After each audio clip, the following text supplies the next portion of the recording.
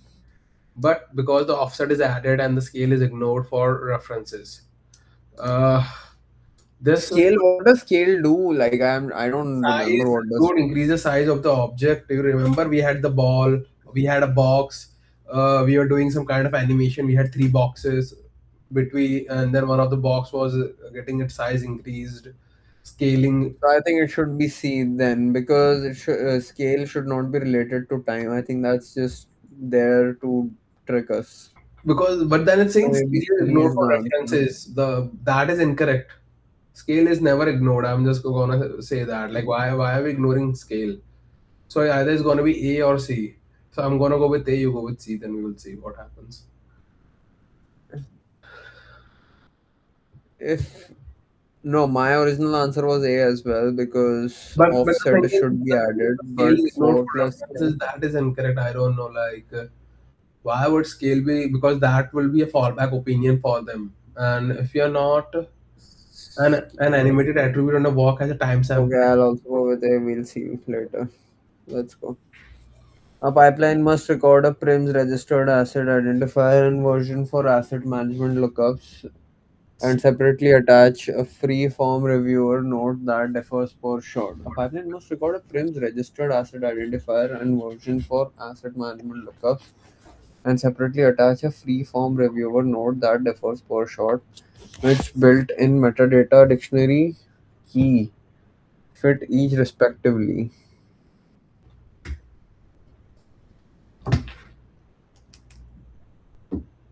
Asset info for free from reviewer node. Asset info for registered identifier and version. I think C. asset info for the register identifier and the version, custom data for the freeform reviewer node. You're saying C, asset info for the register identifier and custom data for freeware node and custom data for both. Person, okay, C. Wait, custom data for register and I don't know. Yeah, let's do C. I think it should be C. Or destruction pipeline. Right. Each frame of debris into its own layer and stretches onto set rubble through value clips to save authoring effort at TD adds prepend reference extra shard or USD inside one of the per frame clip. For frame clips. Extra shades appear when the frame is active. So on the compose stage, type sample degrees animate correctly, but the reference shards never show up. The reference is present but overwritten by stretch time sample because the value clips always win over references during value resolution. How many? Okay, one reference is what the reference are only honored at start and code, so the shards would not appear if the clip carrying the references were active on the first frame. So references are not honored at the start, so the shard would appear if the clip carrying the a stage ignores. A stage ignores any composition or author and third clip fills the value clips usefully contribute direct opinion. Only usefully contribute direct local opinion about that. No, the reference is all for this form are payload unloaded by default, so the reference shards default. I'm gonna go with A. The reference is present but overridden by set time sample of a value clip always in our reference during value resolution. Same. The reference resolved but is pruned because clips are loaded with payloads and unloaded by default, so the reference shards remain deferred. What is the question on the compose stage? The time sample debris animates correctly, but the reference shards never show up. It's- I don't know, like reference all but is pruned because clips are loaded with payloads and unloaded. And you are saying clips always win over references during value resolution on the same prim. On the same prim, how do we know we're doing value resolution? Because clips are loaded with payload and unloaded by default. Are we using any payloads over here? We are using references and inside set trouble through value clips. Okay, yeah, yeah, but I don't know. I don't know, for some reason I think D could be an answer as well. You want me to mark D? Yeah, yeah, I'll mark D for me. I might be wrong for sure. The USD geom has face vertex 3342 triangles, one quad, and defined a six shared point. Okay, face vertex count 334. That means first face, second face, and the fourth face.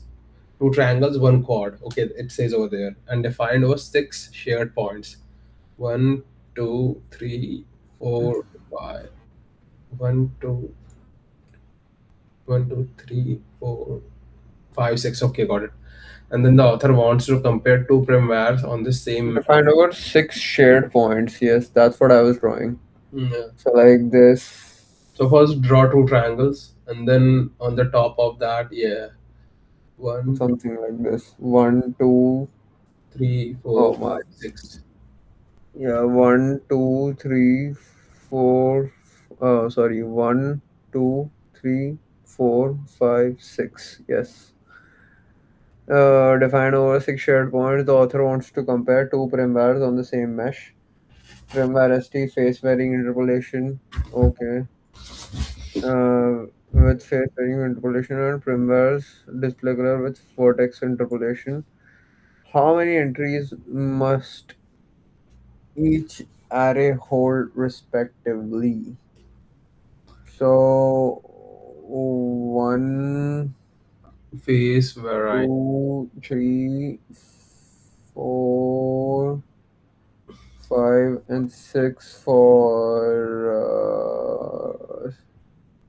One, vertex interpolation face varying ST600. five, six, seven, eight, nine, 10. See, 10, right? Wait. Play Vertex color. Okay, but we did display display color color as well. with vertex The interpolation vertex is 1 point at a time. So six. is Yes, see, see, see. so one, two, three, four, five, six, seven, eight, nine, 10. So see, I would go with. 10. Yeah, it is C. C is the correct answer Yeah. because this is one, two, three, four, five, Six, six, seven, seven, eight, nine, 10. and 6 For points. the first one, this is for the primvars ST with face varying interpolation. Hmm. So face varying ST is 10, and then primvars display color face varying vertex interpolation would be 1, 2, 3, 4, 5, and 6. So that is 6. Yes. Goated. Alright. Select your opinion or select your options. An asset's prim inherits an encapsulated class trim that lives outside the asset's referenced hierarchy. Asset's referenced hierarchy. The asset is referenced into scene X, which authors strong override on slash trim, and separately into scene Y, which does not. Which statement correctly describes the resulting behavior because slash trim is encapsulated. The inherit arc is dropped entirely when asset is referenced. I might be one of the answers. The slash trim override authored in scene X does not affect scene Y. The override automatically propagates. No overriding. No. No. That slash which authors stronger override. So the slash trim override authored in scene Y does not affect scene X or does not affect scene Y because.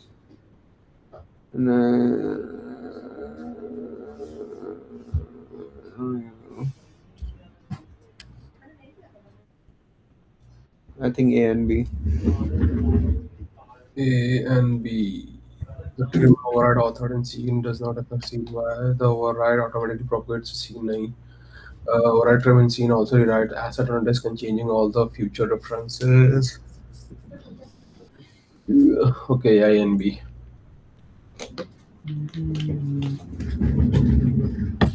Any objects like wheel, front, and a third bracket from a source file. What? First, an extractor reads object names like wheel front and the third bracket from a source file and must author prems from them. String with hyphens, period, space, or leading digits are illegal on USD prem names. And objects like Legal object identifier. names like wheel front dot o2 and third bracket from source file and must author prims from them. Strings with hyphens, period, spaces, or leading digits are illegal.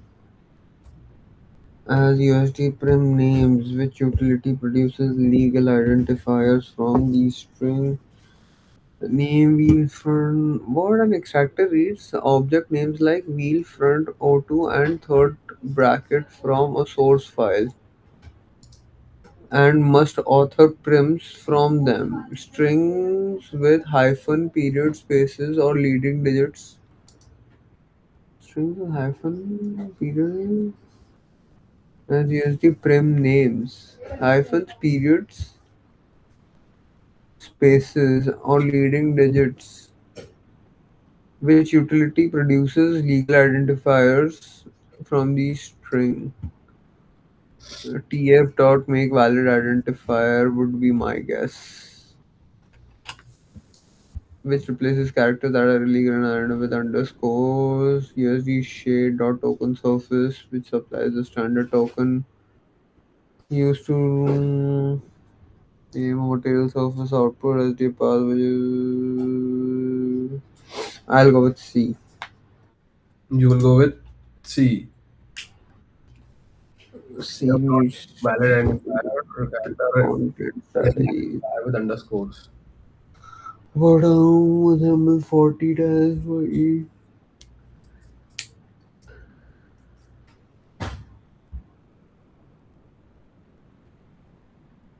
TF dot make replaces. You gonna go with C Yeah. because that's in the example. No, because TF dot make valid identifier looks like the right thing to use over here Wait, because it replaces every illegal in an identifier with underscores. string with hyphen, period, and spaces or leading digits are illegal as a USD prim names, which utility produces legal identifier. Okay, yeah, let's do C. I think I did something wrong. A C needs two repeated content strategies, reuse a multi-part robot arm assembly 40 times so each repetition stays addressable by path and scatter roughly 2 lakh or 200k simple pebbles across terrain with Instances. frames correctly match strategy 2 workload. Use scene graph instancing for both arms assemblies because it is a composition between each instance descendants remain identified by path. Both workloads should use point instancing because point instancing is always preferred whenever an asset repeat more than once. You said A. One answer is there. Okay. There is two. Both workloads should use point instancing because point instancing one of them is each repetition. So use point for robot arms so each 40 the 40 appears addressable interval and each 40 use singular instancing for fluence. So each of the 200 becomes a namespace instanceable program that can be sparsely overridden. No, they cannot be sparsely overridden. Use point instancing with Pebble because it is built for massive number. So our answer would be E and use scene graph instancing for robot arm assemblies because it is composition based and each instance and its descendant remain identifiable path. And we are trying to reuse a multi-arm assembly 40 times so each repetition stays addressable. And you want to make sure it's addressable. Both workloads should use.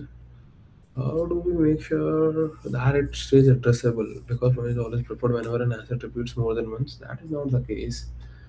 But we are trying to reuse. So I would use one instance, single instancing. I think both workloads should use because an asset repeats more than once. That would be addressable by path. I think A and E. And E and E. Yeah, that's what I've marked for myself. A studio applies a custom layering API schema to one prem twice. A studio applies a custom layering API schema to one prem twice, once as an instance rigid and once as instance For deformable, each holding its own attribute value. Which two statements about schema type and its definition are correct? Hmm. applies a custom layering schema to one prem twice, one as an instance rigid and once as an instance deformable. One prem twice as an instance holding its own attribute. Then two statement about schema type and two application collapse into one, not less API schema twice. That is not true. A single API schema would suffice because instance name let one application hold several value sets. Each application is rewarded in metadata rather than changing its type name. Each application or it must be a multiple apply API schema which can be applied up to multiple times within distinct instances. Okay, so wait, I would go with single API schema would suffice because instance name let one application holds several values. It's I don't know each application recorded and then rather than changing its type name, each application or a different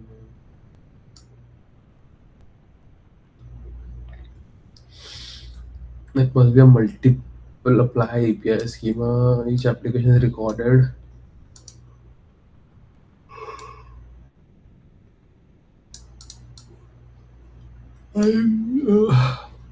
I would go with C, one option. And each application overrides the prem name with API schema.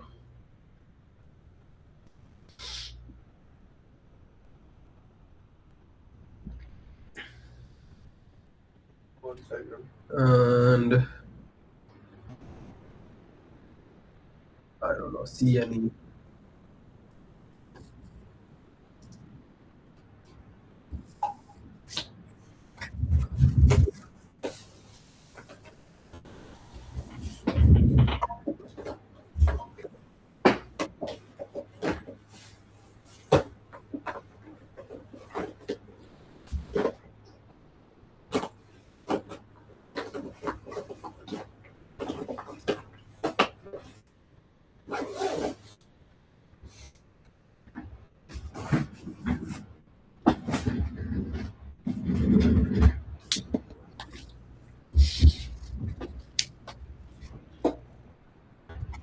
We might be wrong, but I don't know.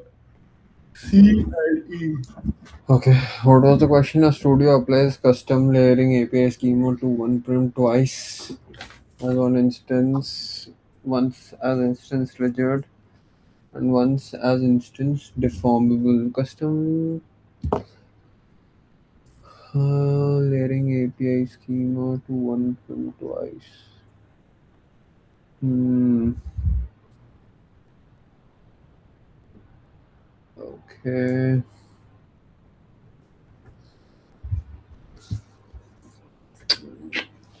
I don't understand. What does this statement mean? Applies a custom layering API. Custom layering API. You're basically namespacing those API. That and how do you call them? How do you call them? You remember we can create custom namespaces when we are calling an API.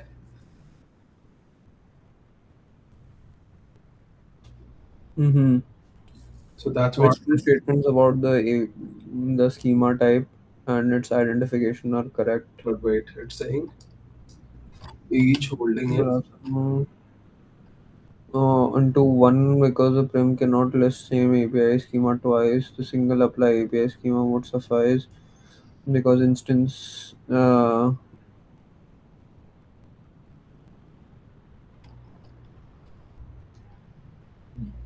Single apply API schema would suffice because instance names let one application hold several sets. Each application is recorded in API schema.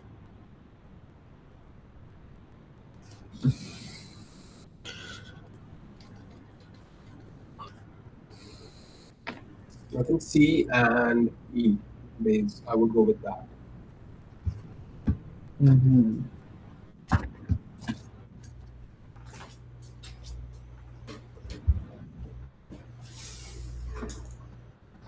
Application overrides the print type name. The API schema's name.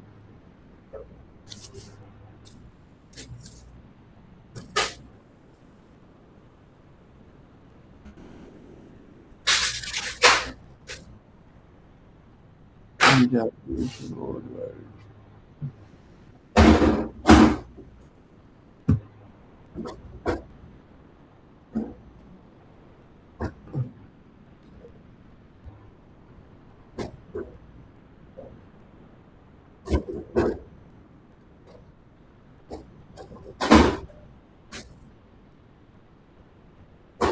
Each application overrides the print type. When the API schema's name, it must be a simple apply API schema.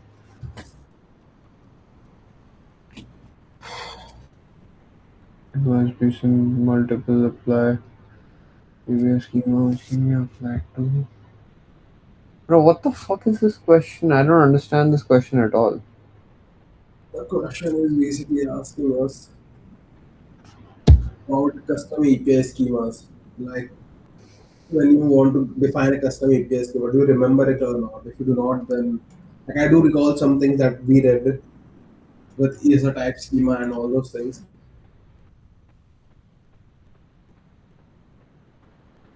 Okay, let it be. What do you want to answer? C and E. I'm gonna mark this question for myself. Alright. A delivery tool must turn a compose stage that references many external layers and depend on proprietary file format plugin into one self-contained portable layer for an external partner, making all composition results which Operation operation fits and what trade-off applies. Flatten. Okay, add a payload over the whole stage with deferred loading of external layers and delivered file stays small. No, flatten the stage, bake all the composition logs into standalone layer. A large file form, duplicated assets, and memory intensive. I'm gonna go with B.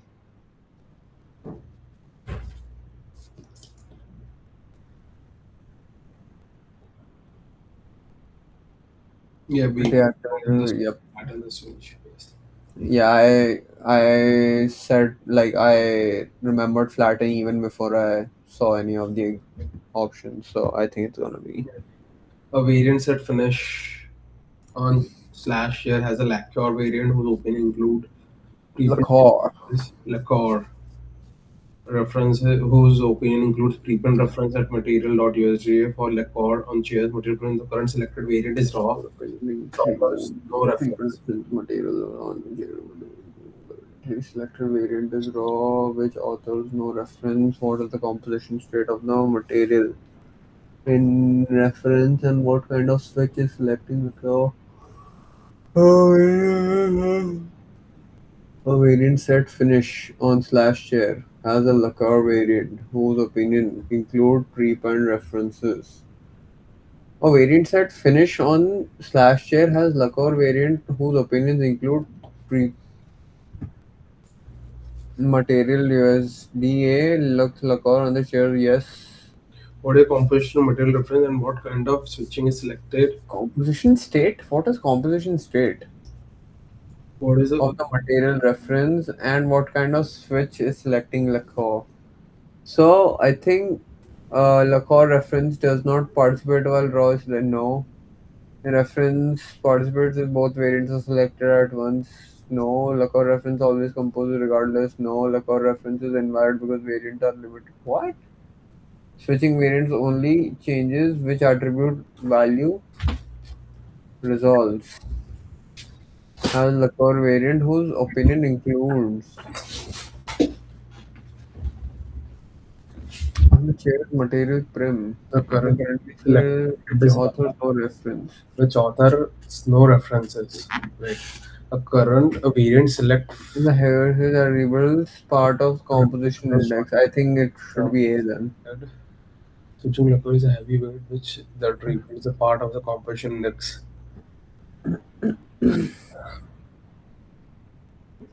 If the lacquer reference plot is what if both variants selected one, then switch is light. See the lacquer reference always composes regardless of selection. Switching variant only changes which attribute value results. So the lacquer whose opinion includes preprint reference material look on the change material because the current selected variant is raw which authors no reference. Okay. And you are saying that A does not participate raw is selected and usually is a heavyweight switch that represents the part of the composition index. Reference participate both switch is lightweight. The reference is always All the other options are incorrect in my opinion. the the lacquer reference participate both variants are selected at once.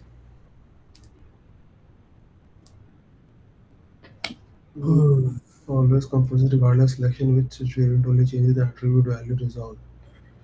The reference is valid because the variants are limited to sparse attribute override and do not carry composite algorithm. Which is that depends on the correlation index. Audio both variants are selected and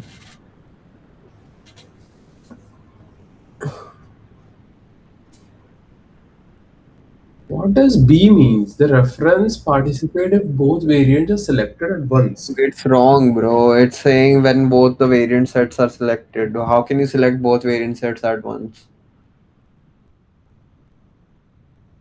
You can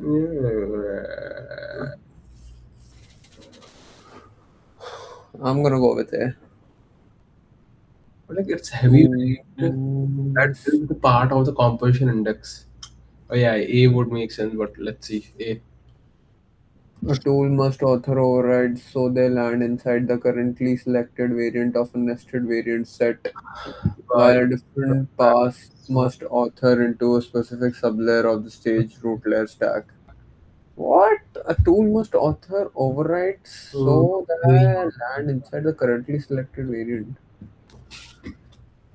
A tool must what is this? What is this fucking sentencing, bro? Like a tool must author overrides so so they they land inside the currently selected variant often of a nested variant set, uh, while a different path pass must must enter into a specific author into sublayer. specific sublayer of Different the stage. So of the stage's root layer stack, which facility facility selects inside. each contributing site for opinions about to be authored.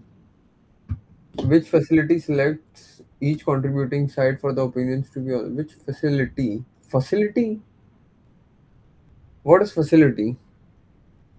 I think based on the below options, let's take a look. Wow. I know that. So I'm I just don't know, bro. I also don't know what is facility. I was just gonna look at the options now. That facility selects each contributing site for the opinions about to be authored. user Take result, a guess. What could be a facility? Take a guess. which facility selects each attribute. Must author I override don't so know. they Facility land. could be anything, dude. In this thing, like we haven't heard of facility as in The general. tool must author override so Uh, they land inside So that the land currently okay. While a different path for a sublayer for the which currently facility selected each variant. right for opinions about to be authored. So which sets an any root layer, USD attribute query which redirects opinion to choose a variant of sublayer, use resolved and select contributing composition that will receive the opinions being authored on the composed frame object. The properties tab will return the writable spec with authored. Which facility selects each contributing site for the opinion about to be authored. Okay, which facility selects each contributing?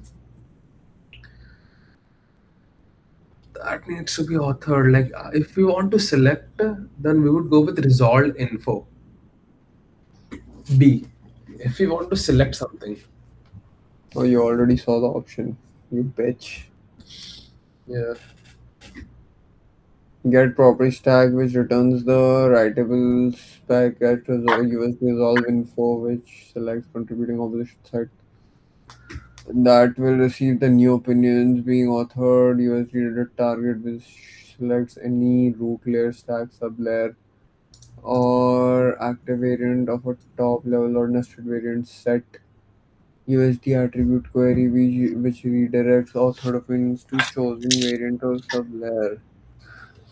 Dude, this quiz, like the sentencing and Dude, it's the I'm phrasing going is to make it very hard AF. complicated. Hard as fuck. Bro, it's one thing to be hard as fuck, and it's another thing to not Dude, even but comprehend, not able be to I'm able comprehend to what the fuck. comprehend the first two lines, but I'm not able to comprehend which facility selects. So I'm just I'm gonna. also able to comprehend what the fuck the first two lines are, Yeah. and An extractor must author a USD preview surface material from source colors and attach it to a mesh so it renders. Which three steps in the proper roles complete the preview shader authoring chain? what answer do you want to go? B. I want to go with B. You're just doing flukes. D or B? B is all resolve info. I'm not doing flukes, brother. I'm just going with what the question is. So it's saying select each contributing side for the opinions about to be authored. So opinion will be only authored that are gonna get resolved eventually, right? So over here you have a nested variant selection set, while a different path will author info a specific sublayer of the stage root layer stack. So I'm just assuming that we are just providing some kind of values into that override first of all, and the second one, we are also passing some opinions eventually into the other override that is going to go into the sublayer, and to resolve it eventually we will use resolved info. So edit target does not make sense. Attribute query is for caching, and property spec is which returns a writable spec that author should target. So I don't know we are targeting any author or any spec to target, because get property spec is mostly for debugging, and over here there is no point where we are trying to debug anything. I would just say that based on the question. Mhm. Which facility selects each contributing side for the opinion to be authored? So which facility? So it's asking us which one will auto select. It's not asking us which one do we have to select, right? Mhm. So that's why based on that, I'm gonna use resolved info, because edit target is for restructuring your prims. Attribute query is usually used for cache, and get property stack basically gives you all the values, but it won't resolve that which Mhm. override will be selected. So I think the B would only give you the option that resolved info will basically give you what is gonna get authored when you do the override, and what will be the final value that will be generated, right? So that's why I'm gonna Mhm. go with B. I might be wrong. A could also be an answer. I am thinking that, but B makes much more sense, because B could be a honey trap. Hmm. Honey trap. Yeah. Okay. And extractor. Extractor must author USD preview surface material from source colors and attach it to a mesh so it renders. Which three steps in proper roles complete the preview shader authoring chain? Author the shaders, diffuse color and roughness input from extracted source values, apply. Okay, author the shaders, diffuse color and roughness input from the extracted source value. Apply USD shade material bonding API to the mesh prim and bind the material to it. Set the mesh subdivision scheme to none. Material USD shade dot material dot define. Material USD shade or material defined stage matte path. And bind. So then the adjective must show it renders which three steps properly roles. Define, and then define and then create attribute as the previous surface. I True. think A would be one. Apply author the shaders, diffuse color and roughness inputs from the extractor sources value. Apply USD shade material binding API to the mesh prim and bind. And set mesh subdivision scheme to none. So the C preview is is allowed incorrect. to C is bind. incorrect for sure. Okay, call set default prim on the material so the binding can resolve across a reference. D could be the I would go with answer. E. I would go with E. A B E. Connect the material surface output to the shader using shader's connectable API and the surface token. Yes, connectable API, I remember. Mm, so you want to go with A, B, and E. Yes, I'm gonna go with that. What's a shader diffuse color? Apply using measurement bind to material to it.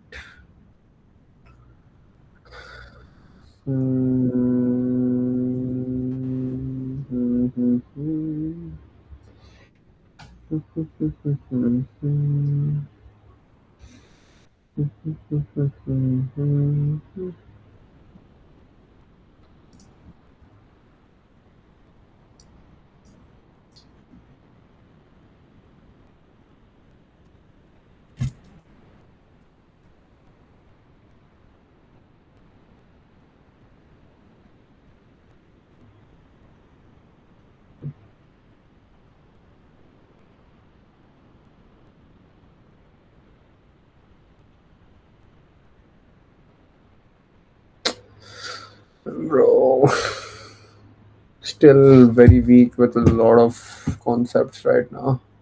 No worries, bro. A, B, E. Alright. What? Nothing.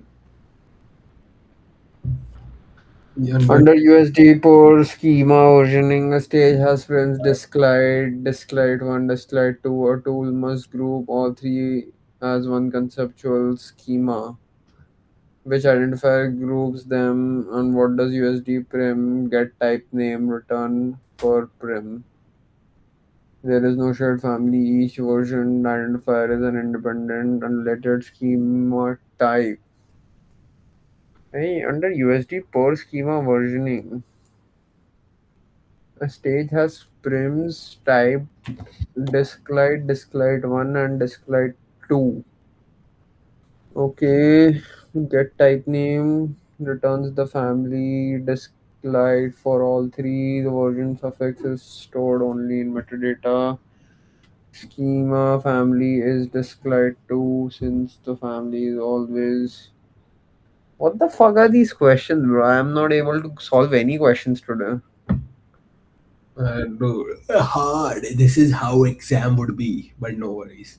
Let's use our process of elimination and use our instincts. I don't know where. Oh, schema versioning. Okay. That's why there's the source already that exists. Get type name, returns, family disklight for all three. The version shuffle is stored only in metadata. The schema family is disklight to since family track the latest version stored on a prem. The schema family disklight groups all three. Together get type name, return each prim's full version schema identifier. B, C, D, A won't be there. So get type name returns disklight for all three the version suffixes stored in only in metadata. Stage as prim typed. A tool must group all three as conceptual schemas.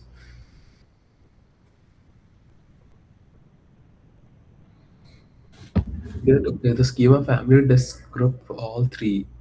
The type name returns the family disklight for all three, and the schema family groups all three. Get time returns full version schema. Fuck. I would go with B or D. So let me just focus on returns the family disklight for all three. The version suffix is stored only in metadata. Is it? The version suffix is stored in metadata. That sounds pretty correct, but the schema family.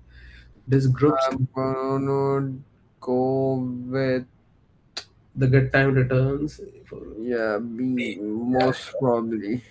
Yeah, let's go with B. Use full version identifier. The schema family disclide group all three.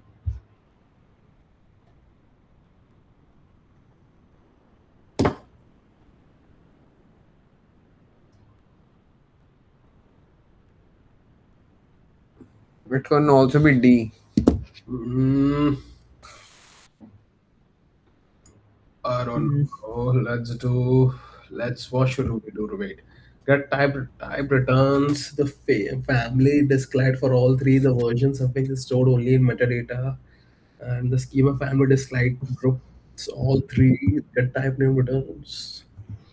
Full version schema. We need the version schema, and the versions are stored in metadata. Wait, and has types and a tool must.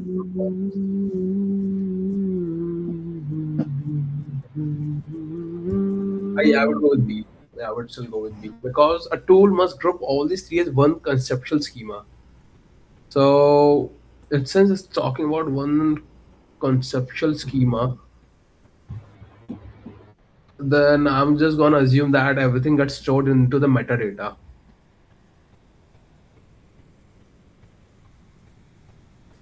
or the prim. And based on that assumption, the second answer, that is the version suffix, is stored only in metadata. That is what I would go with, but I think we might be wrong as well.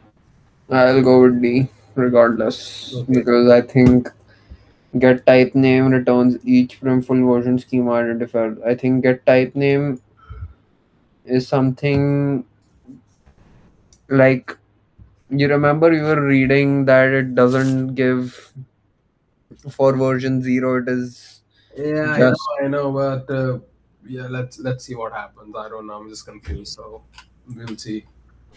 bro, it's been almost 1 hour 30 minutes, like 90 minutes, and we have only done 28 questions. No worries, brother. Mm, Day five will be quicker because these are the most hardest quiz. I say, ooh, fuck us, hardest quiz, hardest. Validation pass Mhm. must visit only prims that are simultaneously active, not just an over. And not abstract class frames. The developer writes predicate USD prim and active. Not is gonna be that and thing. B. Is there anywhere we are using and? No, you're right. B. A validation pass must visit only prims that are simultaneously active, defined, not just an over, and not abstract class prims. A developer writes predicate USD prim is active and USD prim is defined and not USD prim is abstract and passes it to USD prim range, but the traversal still visits over only and class prims. What is the defect and the correct expression? You said and okay, yeah, we did do this in that question the other day. A But state. what's the fucking? I don't even know what the question means. Dude, I have just seen. you do remember the predicate that we have to use. Do you know how what predicate is? No. Okay, so do you remember the traversal USD stage traversal? Yeah. So in that, you can basically define what you want to traverse by using predicate.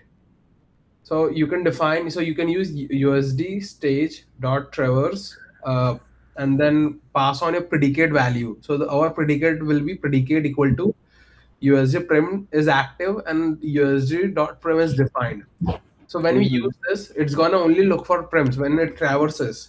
This is like a condition that we will put, that only look for prims that are active and are defined and are is defined, like they have a type as is, like that. So that is a condition that we can put at any point, Oh, right. Okay. right? And not USD prim is abstract. So these are the things that are like conditions that you can put when you're traversing your prims. Hmm. Okay. A stage reports instances 1450, prototypes 3, a TDD instances, two separate boxes, each instant distinct instance will prim. a TDD instances, two separate boxes, each a distinct instance prim, applying the identical decal hiding override to both.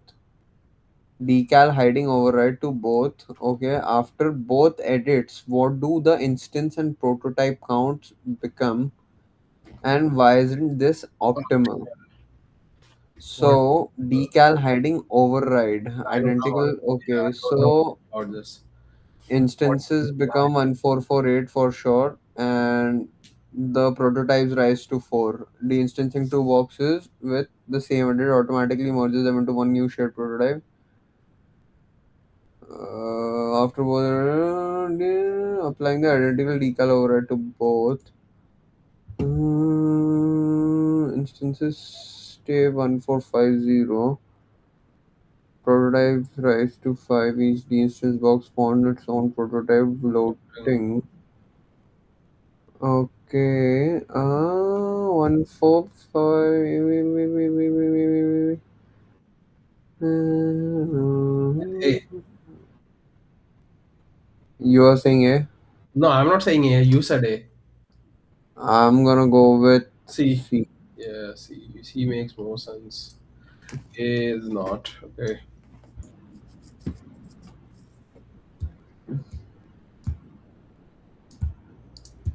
Oh, wait. Applying the identical decal hiding override each distinct instanceable prim. A TDD instance is to serve each a distinct instanceable prim. Oh no, I'm not going with C. I'm gonna go with either A and B. So prototypes rise to 3. Stay at the identical overrides on the instance copies are not shared, so a new prototype shared by decal-less boxes would be more optimal. Perfect. We are Prototypes. first of all de-instancing them, right? I think the options are incorrect, bro. Because I there should be 1448. This is correct, but there should be 5. Prototype should be 5, or is it for A? It's gonna be Because four. Dude, it's gonna be four. You know why? I will tell you why. instancing two boxes with the same edit automatically merges them into one new shared prototype. You know why four? Look at the Uh, line. Applying the identical decal hiding override to both. What would that do? I know, but that is creating a separate, bro. Like, if this is a prim and this is a prim, right? And you create a new override on each of them, right? Mm-hmm. You create an override over here and you create an override over here, Mm-hmm. and both of them are identical. They are same, but they are still gonna create a new prototype for each of them. Mm, no, I don't think. I don't know. Like then A would be my answer. If Yeah, I A is the correct answer because there are going to be 1448 because they have the instance 2, and the prototypes are going to rise because. But I'm just saying this is going should have been 5, not 4, because there should have been two more prototypes because now the instances are de-instanced. I don't know. Let's do A and then C. A studio Okay. models. You 29, 30, 31. A 31. studio models an asset as a parallel workshop. Wait, bro, I'm taking a break. I'm gonna go get a Diet Coke My God. from outside. I'll be Outside back in. vending machine. Ooh, no, not vending machine. I have a shop outside, right outside the apartment. Okay. I'll be back in 2 minutes.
That's a great. Boom, boom, boom.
All right, bro.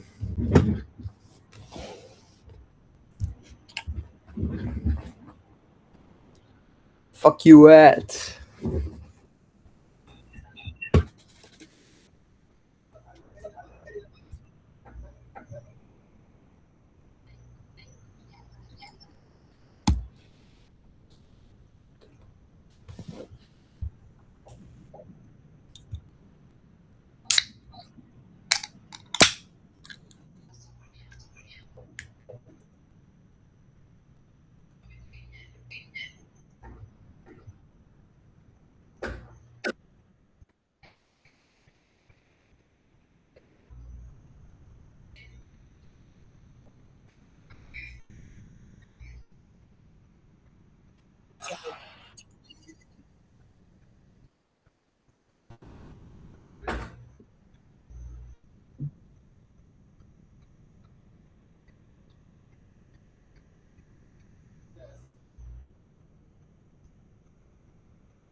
Bro, where the fuck you are?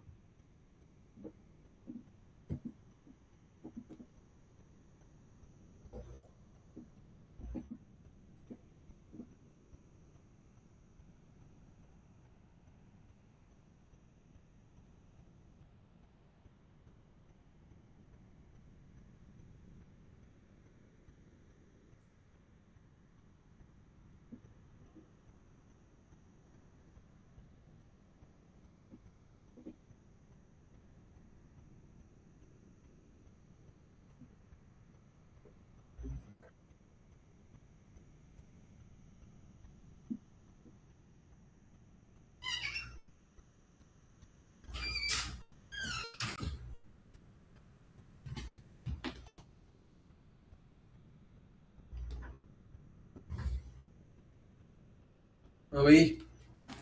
Yeah, Yes, let's go.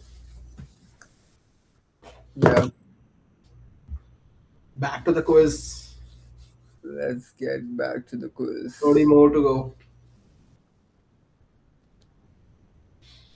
And we will soon be done. Just engage, you bitch. Hmm. Look at this, 18 and 0. Brother got humbled, bro. He got humbled. Justin, I'm going to change your face, Justin. And his face looked like straight out of a horror movie. Look at this. Look at this. Look at his face, bro. Boom! And then this right one. Jab. And then boom! Down.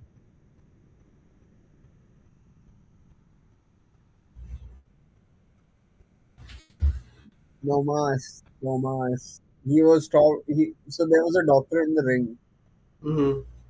and he was telling, don't let him fight anymore because he cannot see. But he still continued. He had no mask before, yes.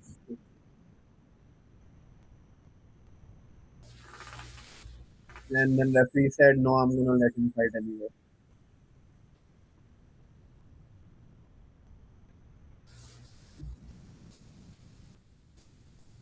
Just engage my boy. But anyway, let's get back. Alright, 31. A studio model an asset as parallel work streams, split geometry and materials into separate layers in a layer stack and separate computational work streams such as into simulation partitioned across machines. Which guidance is correct? Studio models an asset. Okay, a layer stack should be kept simple, not models, so they grow procedurally over time because resolving an opening layer has a cost. Yes, A is definitely an answer. And layer stack should be No, not for versioning. working. No. Each work stream should be falsely authored on its contribution rather than needlessly overwriting work done by another stream, yes. And only two options, yes.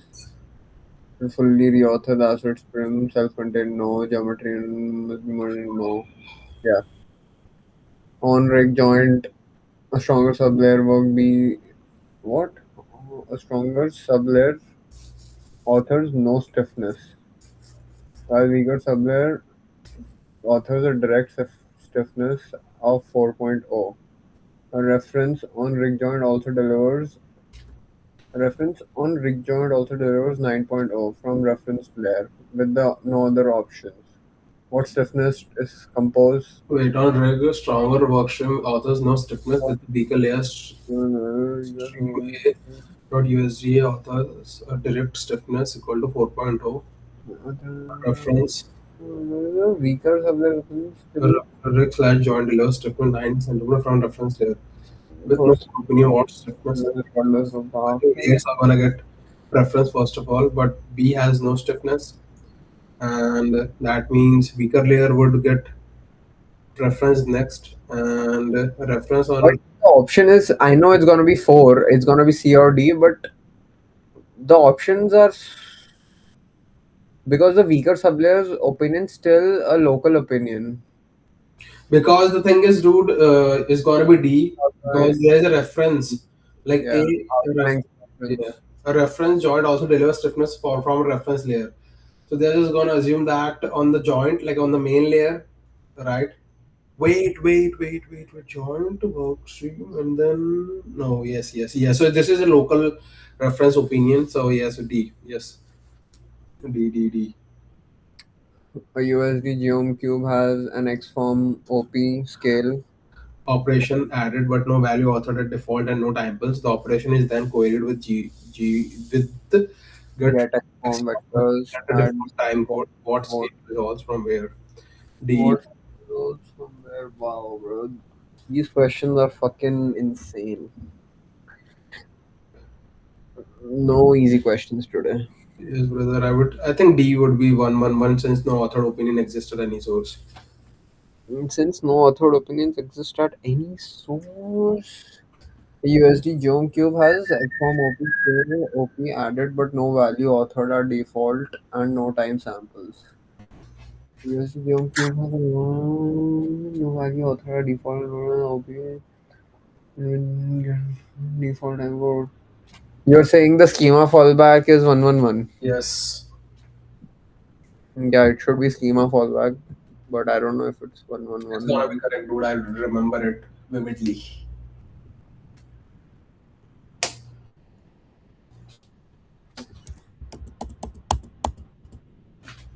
Okay, 34. Then acid authored with time code per second for bro. How many time code questions are there today? Dude, like the thing is, it's not time code, it's data modeling domain, you know. I know, but still, like, Let's see, bro. Next quiz, I will make sure that this is. I'm still working on. I will work. I'm gonna. So I was having a discussion with Claude, and Claude says that there are only 300 questions that can be generated. why? I don't know, but I'm still having a conversation with him that are you not covering everything because he's taking each and everything that is in the guide. Mm-hmm. But let's see. I will work on it more. He's And saying only 300 questions can be generated. yeah, so wait. You're It's saying if we do all those 300 questions and we know the answers to them, yes. we are No, gonna score 100%. yeah, he's saying that 383 questions bank was auto generated from the same Learn OpenUSD corpus.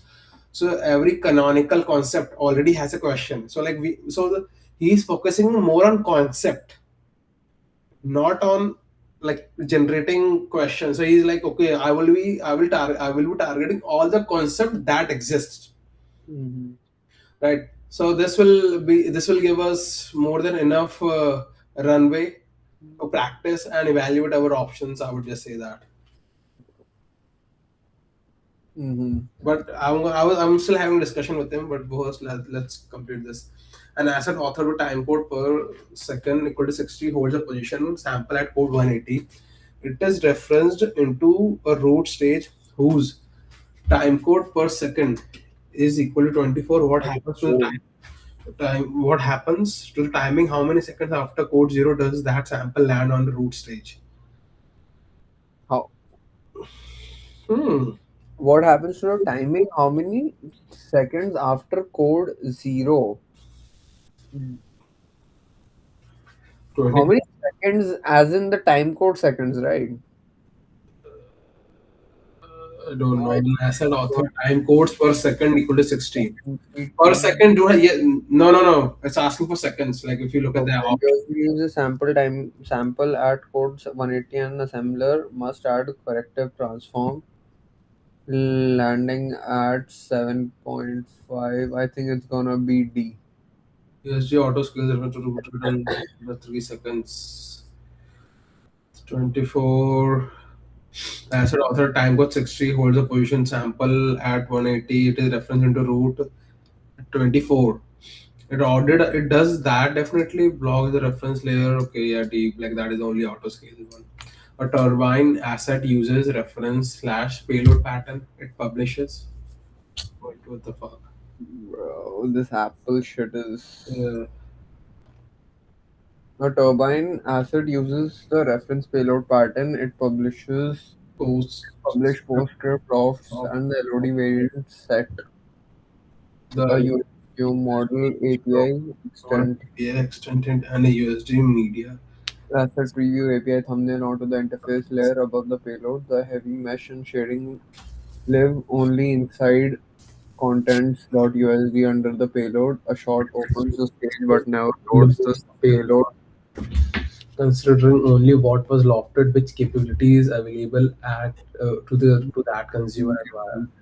A shot opens the stage, but never loads the payload. Considering only what was lofted, which capabilities available to the consumer. The consumer reads nothing until payload loads because variant sets and model API will only composes once their underlying layer is present on the stage. The consumer can switch LOD variant and immediately see swap geometry because the lofted variant set carries content opinions about the payload. You see, the consumer can read dissolve vertex position of the heavy mesh because extend hint mirrors the mesh sees bullshit. The consumer can read extend hint query the available LOD variants like in show thumbnail because Lofted authored those fields about the payload so they resolved without loading contents.usd. D can be an answer. So turbine asset uses reference slash payload. It publish post script loft with LOD underscore variant set a USD geom model API extends hint and a USD media asset preview thumbnails into a surface layer. A USD model API extends hint and a USD media asset preview thumbnail into interface layer. USD Geo model API extends hint and a USD media asset preview thumbnail into the interface layer about the payload. Okay, there is something. And the heavy mesh shading lives only inside the content used in the payload. A short open state but never loads the payload. Okay, and the considering only what was lofted, what capability is available to the user.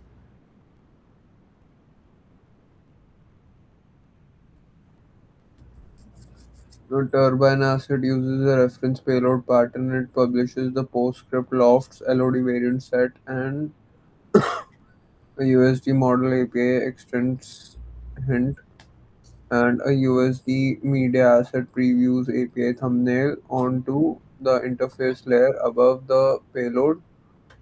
The heavy mesh and shading live only inside contents.usd under the payload. Okay, a shot opens the stage but never loads.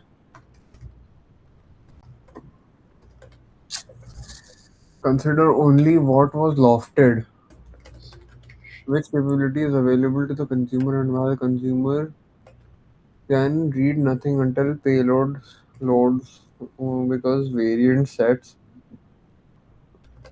and model API field only compose once their underlying content layer is present on the stage.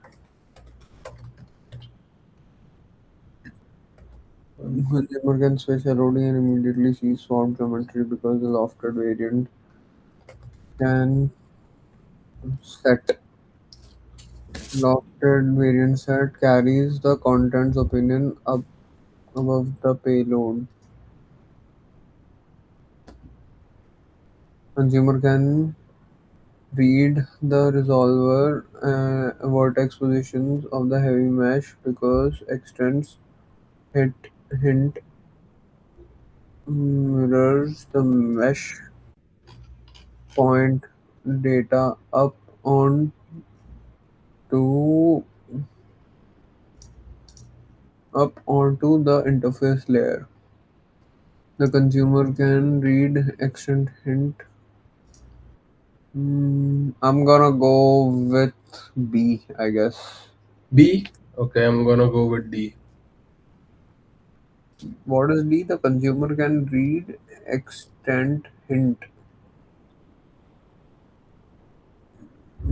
The query, the available LOD variant selection can read extent hint, query available LOD variant selections and show the thumbnail because lofting authored those fields above payload so they resolve without reloading contents.usd.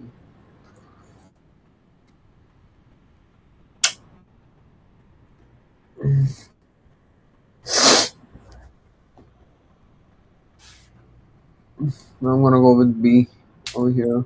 Okay, I'm gonna go with D. Okay. While building an extraction implementation, a developer finds a source format concept that maps to no existing OpenUSD data model. What is this situation called? And what response does the guidance recommend? A lossy mapping error. I know this one. Okay, I'm gonna go with the lossy mapping errors handling for the concept of polygonal man, so no information is dropped. Yeah. Okay. Schema gap identified and consider proposing a new schema to enrich the OpenUSD ecosystem. Oh wait. While building an extraction implementation, developer source format concept that maps no existing OpenUSD data model. You should gonna see description schema gap. I think A. What is a wait now? I need to read it again. When building an extraction, developer finds a source format concept that maps to no existing OpenUSD model. What is the situation called? And what response does so schema will identify and consider proposing a new schema to enrich a name schema version and lossy and okay. A. I don't know, like okay, A makes sense, but D was like a I lossy mapping. remember reading A somewhere. I Okay, know. okay, I do remember reading Gap something, but creating a new scheme, I don't remember anything like that.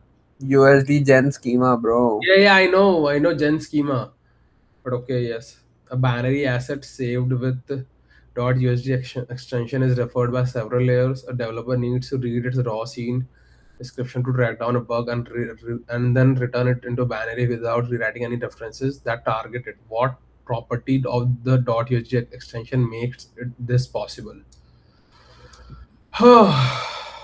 A binary asset saved with .usd extension is referenced by several layers. Hmm.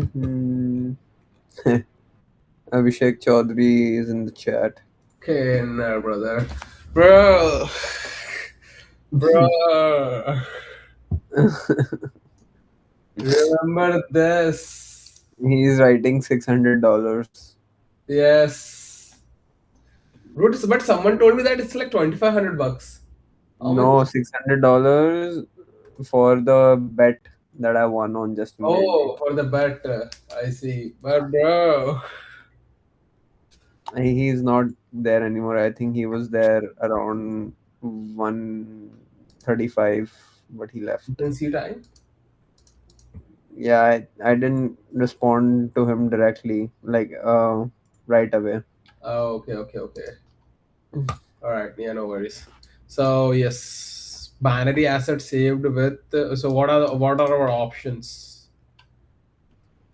A binary asset saved with your .usd extensions with by several layers is referenced by several layers. The developer needs to read its raw scene description to track down a bug and then return it to binary without rewriting any of the references that targeted. What property of the .usd extension makes it possible? Oh,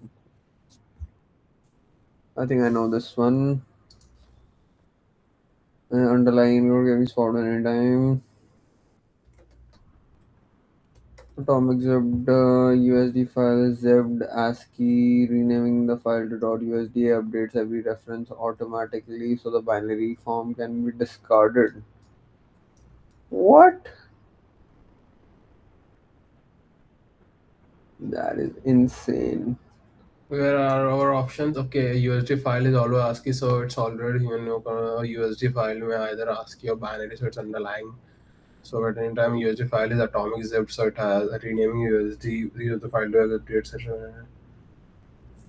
Not renaming it. I don't know. So the binary can be discarded. I think B. D is, yeah, but No, no, I no. know. B. I would go with B. B. B. Okay, USD file may be either ASCII or binary, so its underlying encoding can be swapped at any time without breaking reference. Yes, I have read it somewhere. I do remember reading it somewhere. How can you edit ASCII or binary? Maybe I don't know, bro. Like I don't know about renaming it, but I have read this thing somewhere. That's why I'm gonna go with B. Like this is, I think I might be wrong, but we have only one option selection, or how many we have? One. One, right? So for me, B. I might be wrong, but D. So D. it's saying that he wants to, developer needs to read its raw scene description to track down a bug and return without rewriting. Oh. But So how is USD? Okay, you go with B. I'll yeah, go. we will see, dude. I don't know. Like I do not have an explanation for that for sure. I do not have, but D is definitely incorrect as I know, but we will see. Like renaming a file updates every reference automatically, but that is technically incorrect because you do not want to. That is one thing that it But requires. The question requires that you do not want to update the references, I guess. So maybe.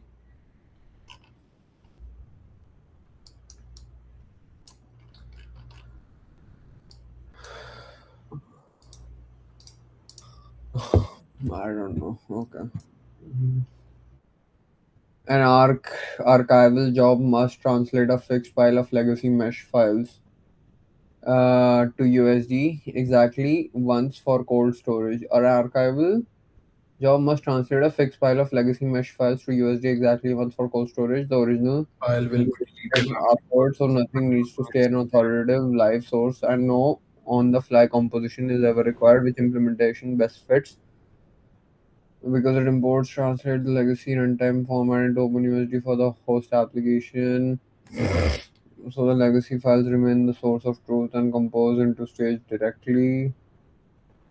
A file format plugin because it is the only mechanism capable of reading non-USD file format. Be Is a one-shot batch translation with no live source to preserve does not need on-the-fly composition. I think it should be A. an icon must translate a fixed set of legacy files to the USD once for cold storage. The old will be originally deleted, so nothing needs to stay on authoritative live source, and no on the fly conversion ever required, which implementation best fits a standalone converter because one shot batch with no live source to preserve does not exist. Wait, because one shot batch translation with no live source to preserve doesn't need on the fly a DCC importer because importer to translate the legacy runtime format into OpenUSD for the host application.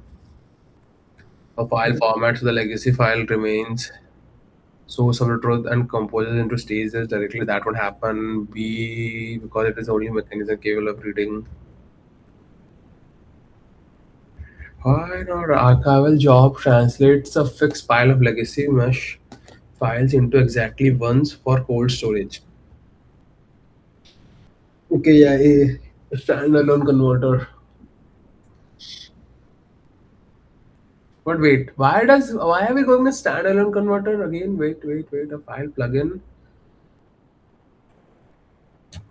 Oof.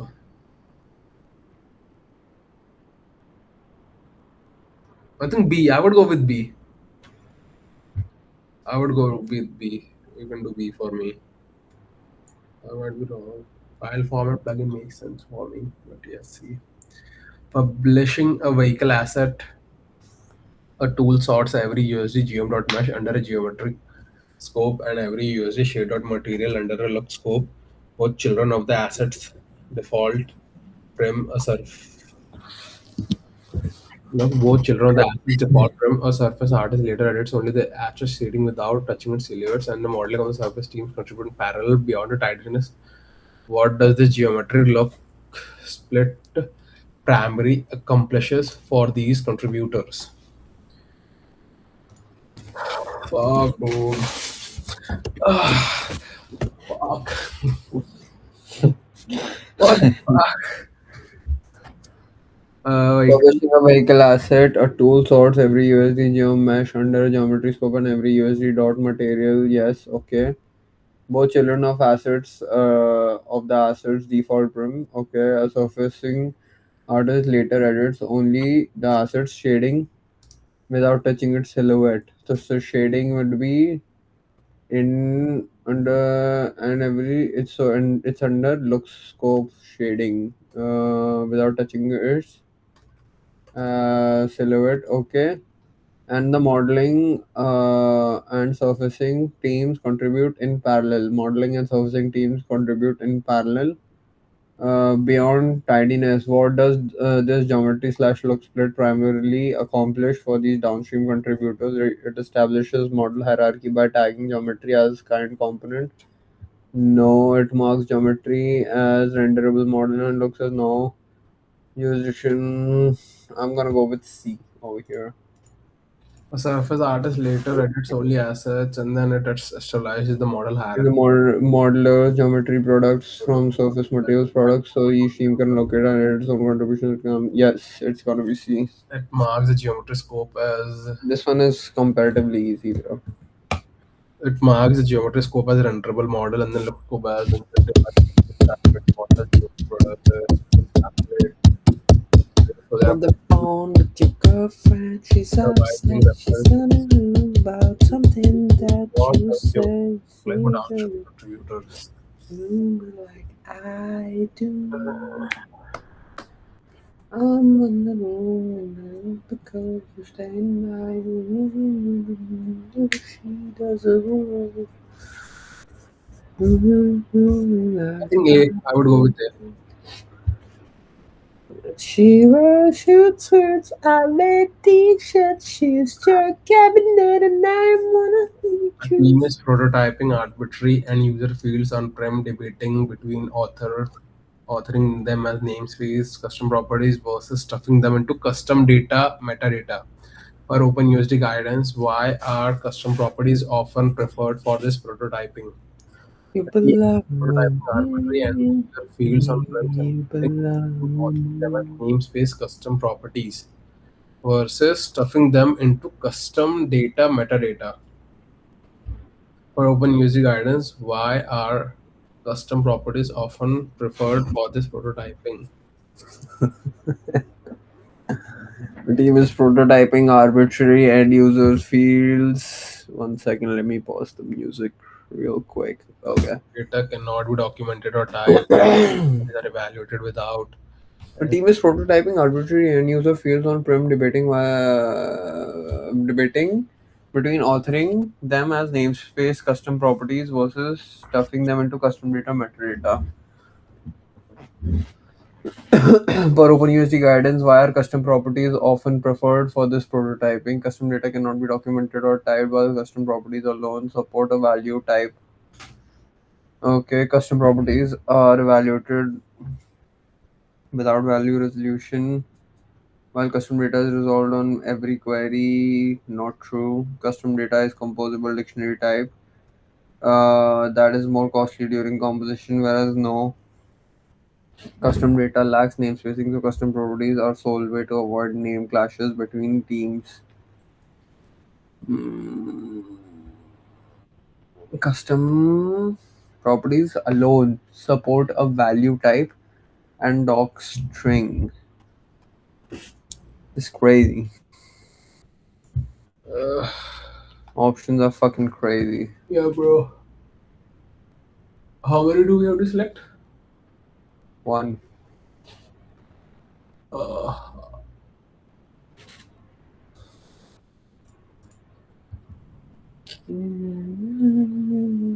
Mm.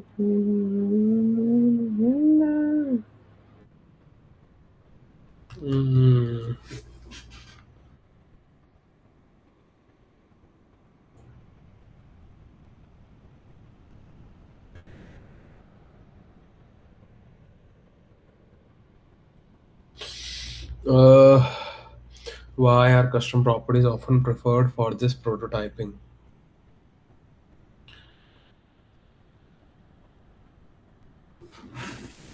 Why are I custom? mean, it should be B. If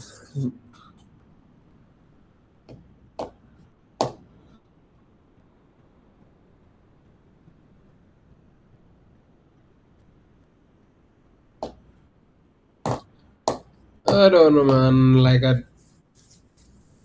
B custom data lacks name spacing, so custom properties are the sole way to avoid name clashes between teams. Custom properties. Yeah, I would go with D. I don't know. Uh, D. D. I would go with D.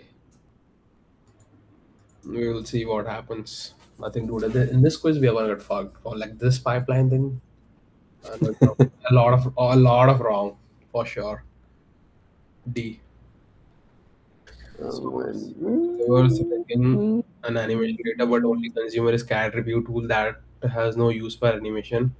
Whereas this two-phase exchange should the relevant animation be dropped and what data. So during extraction by skipping animation entirely, so the extracted stage never contains it. During transformation by pruning the animation, a step that operates on the faithfully extracted stage. During transformation by re-adding original source and re-extracting the static data is during animation, but the only consumer is so C. The answer would be B and C. But which one? By pruning the animation is a step that operates on faithfully extracted stage, or by rereading the original source files and re-extracting just the static data. So I would go with B. 1 second.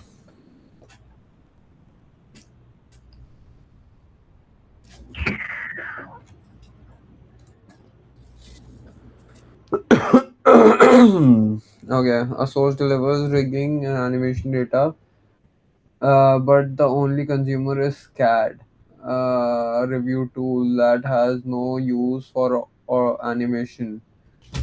Where in the two-phase exchange should the irrelevant animation be dropped? On what data? During transformation by pruning animation as step that operates on faithfully extracted stage. During extraction by skipping the animation entirely so the extracted stage never contains it. During transformation by rereading the original source file and re-extracting just the static data.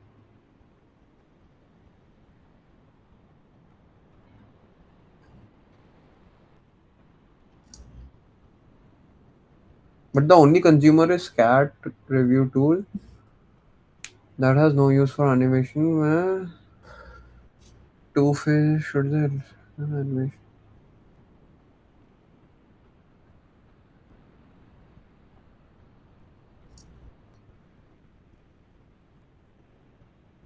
You're saying B. Yeah, B. Animation as a step that operates on faithfully extracted stage.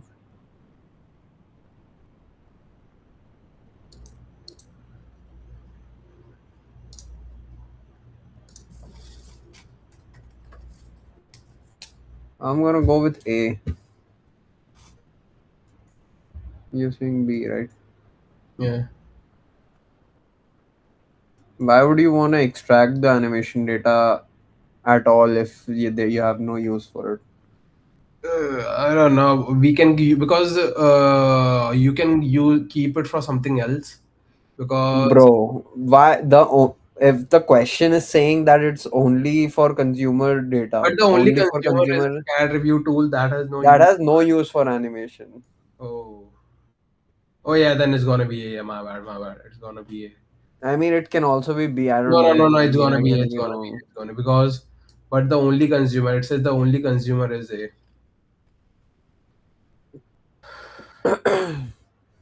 On slash set slash prop a weak sublayer author. Also, can we put this PDF where we have marked the answers and put it directly in your system and ask it to grade us? I don't know. You can also give it to Cloud Code via directly to in your system as well, because the answers are already over there in this. All right. Yeah. Mm-hmm. But can it see if like the thing that we have highlighted? Will it be Make sure able to see? if you save it, then it might be able to see it. I'm just Yeah, gonna yeah. Obviously, I'm gonna save it. Yeah. So that's what I'm saying. If you save it, then it will definitely do that. Okay. On slash set slash prop a weak sublayer authors prepend references base a dot USDA and a stronger sublayer authors prepend references base b dot USDA. Bro, how many times composition will come? I don't know, man. Wow, man. On set prop weak sublayer authors prepend references base a dot USDA and stronger sublayer authors prepend references. Okay, Dot so US. stronger sublayer has this. Okay, both onto the same prim with no local attributes. Each reference layer authors size for the prop. Size for the prop. Which statement about these prepend references is all are correct. A. Base B USD size opinion is composed because its arc is stronger in the resolve reference layer. Yes, a single reference may exist for prim, so author second prepend override the first. No base A dot USD size when no two prepends cancel. No prepend inserts each reference before weak layer reference. So we end up stronger than base A. I think E.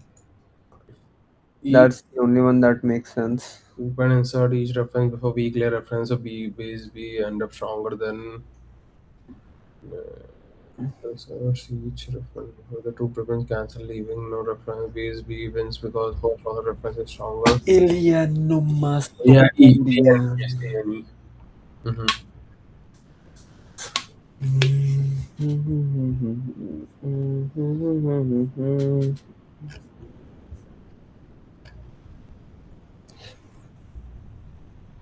Tree.usda defines tree with variants at season, autumn, and winter, but authors no selection.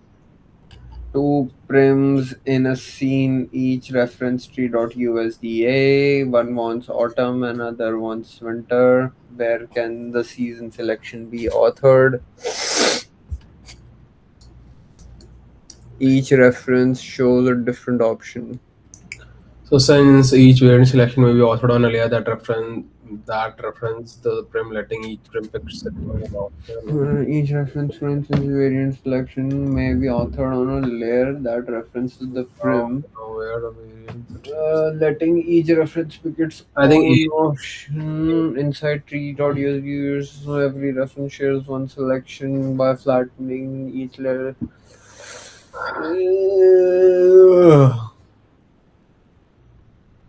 Ow! Fuck. Let me quickly. Okay, you're saying A? Yeah. Yeah, that makes more sense. I can also go with A. An animation merge tool gathers property specs from USD property, get property stack for crowd actor dot bob, where the actor is brought in through a chain of reference, each carrying its own layer offset fuckers, and then trying to assemble the contributing time sample into a final animated value. Bro, this is the level of quiz. I think definitely the main quiz would be much easier. But I don't know, bro. I don't know, like, how easier would that be? Wait, what if it's an associate level? Then it might be easy, but I don't know. Like, they do not, they won't say it's an associate USD certification. Wait, is it an associate? Dude, it's a Yeah, certified professional. So if it's a professional, then it's gonna like test your all types of skill sets, like each and every freaking thing. So because it says validates candidates' ability to build, maintain, and optimize 3D content creation pipelines using OpenUSD. So yeah, I think this is the level we are gonna get, hopefully, or maybe worse, where the this actor. is the one that we are doing. Yes, I'm for This, sure. Yeah, where the this is the actor. level we are gonna get. Yeah, or more than that, because like it says that the candidate ability to build, maintain, and optimize. So I'm gonna assume that this is testing like maintain and debugging things. Mm-hmm. So we should be pretty thorough with all the debugging tools and everything. Like get property stack is something that we use for debugging. I know for sure. So where the actor is brought into a chain of references, each carrying its own layer offset, and then trying to assemble the contributing time sample into final animated I'll value. be back 1 second. The result values comes out time shifted, which two statements correctly explain the misuse and proper fix, retaining the USD attribute query for no get property stack already bakes each reference authored layer offsets into return time sample. So the tool only needs to read them back in the stack order and stitch them together. Replacing the chain of references with sublayers would let the property stack return the offset correct samples. Replacing the chain of references with sublayers would let get property stack return offset correct samples because sublayer in a stack never carry their own layer offsets. Replacing the chain of references with sublayers would let get property stack return offset correct samples because sublayers in layer stack never carry their own layer offsets. The return property stack omits needed times are needed when layer offsets are authored in preferences. So your property center of debugging none or value is also building a final value from resulted as so E and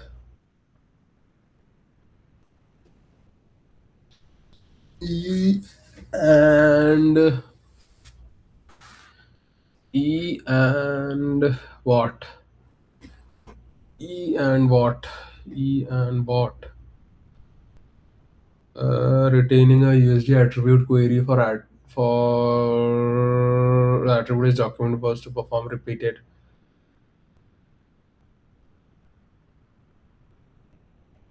A and E. I would go with A and E.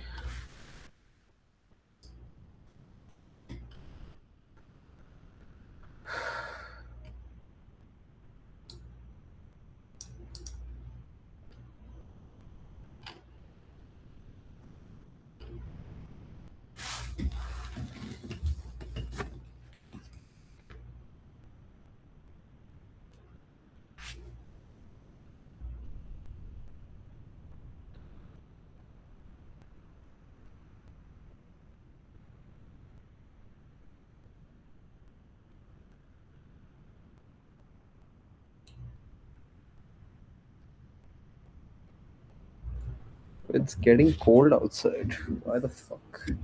Dude, it's raining out over here, I would say. Let me see my weather real quick.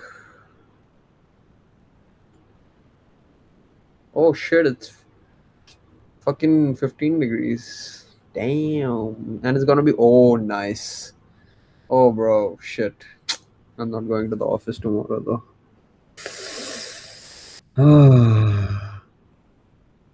What is it gonna be on Wednesday? It's gonna rain. It's gonna be hot. Oh no, oh yes, the temperature is really nice this week. 20s and 19s and 20s. You're saying A and E for this? Yeah.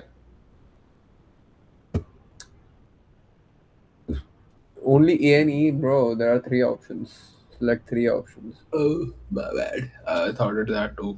Look at this property Property specs stack. from USD property stack Are all or crowd. where the actor is brought in through a chain of references, each carrying its own layer offset. Own layer offset. We need See, to understand what a offset is, and then tries to assemble the contributing time samples into a final animated value. The result values come out time shifted, which two statements correctly explain the misuse and proper fix. The and then tries to assemble the contributing time sample into a final animated value. Okay, the resolved value comes out time shifted, which two statements correctly explain the misuse and proper fix. Time shifted retaining USD attribute query for the attribute in the documented purpose built way to perform the repeated offset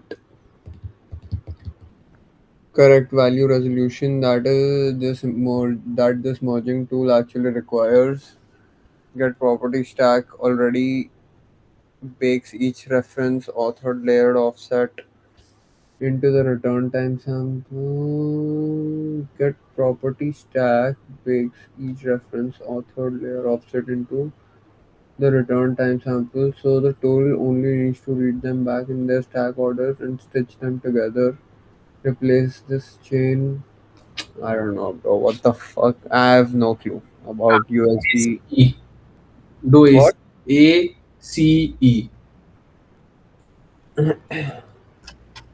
Get property stack is intended for debugging and diagnostic, not value resolution, so building a final value from its result as misuse.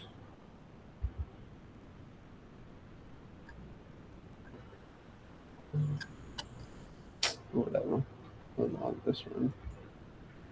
Content aggregation, a stage natively instances 600 identical walls sharing one prototype. Non-performance sensitive audit tool must inspect the inner gauge supreme at non-performance sensitive audit tool must inspect the inner gauge supreme at line valve 07 gauge.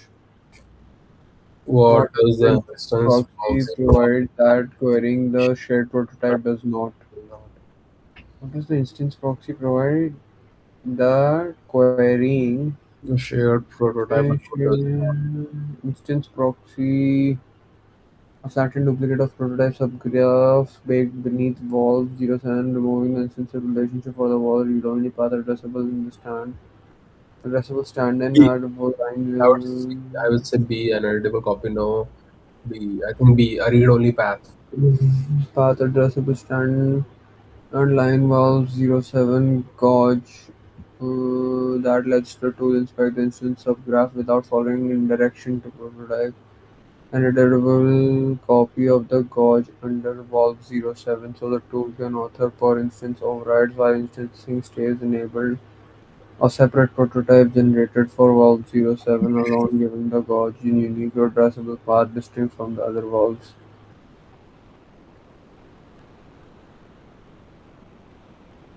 No, D is definitely not the answer. You're saying B is not the answer. D is not the answer. D for dog. So, An editable copy of gauge so the tool can author for instance override no flattened duplicate of the prototypes of graph beneath. I think yes, B is the right answer.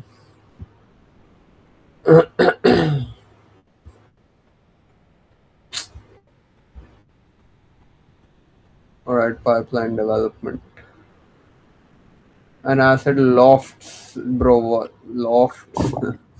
An exterior type variant set and an asset tint firmware onto its entry point above the payload. Two contexts reference it instanceable. One selects exterior type equal to brick, the other authors a different asset tint. How does each affect prototype count? mm, Two contexts reference it instanceable. Wait, an asset lofts an exterior type variant and an asset tint firmwares onto its entry point. above the payload. So, okay, it's above the payload. Context reference, two context reference it instanceable.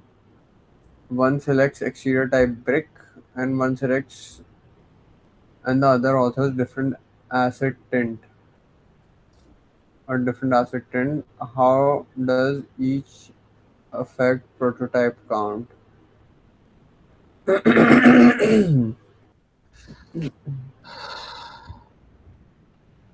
I think A. I would just go with A. For some reason, I think A is the answer. Neither generates a new prototype because lofting elevates these fields above the payload precisely so they compose without affecting prototypes. The differing firmware value generates a new prototype. Differing firmware value generates a new prototype, while the variant selection is resolved without a new prototype because it is only a selection. Both the differing variant selection and the differing firmware value generate new prototypes. Since any opinion on the entry point alters composition, the differing variant selection generates a new prototype for that context, while the differing firmware value does not generate.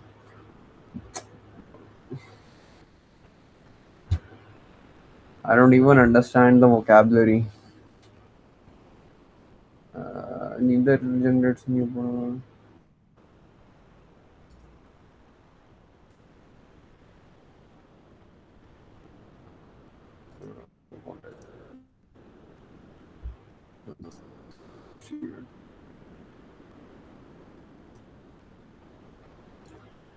Oh, does it affect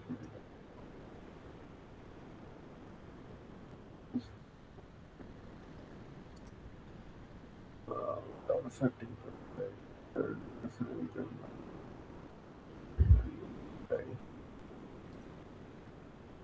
selection and replace only selection.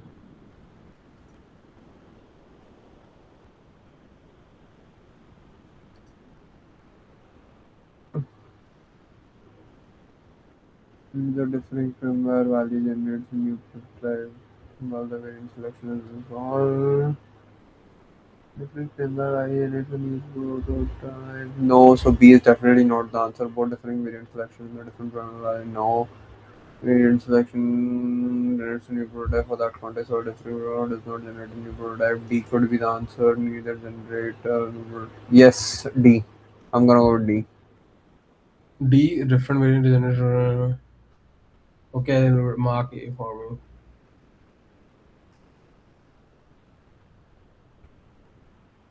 Pipeline development, a scene references a house asset kind equal to component. A scene references a house asset kind equal to component.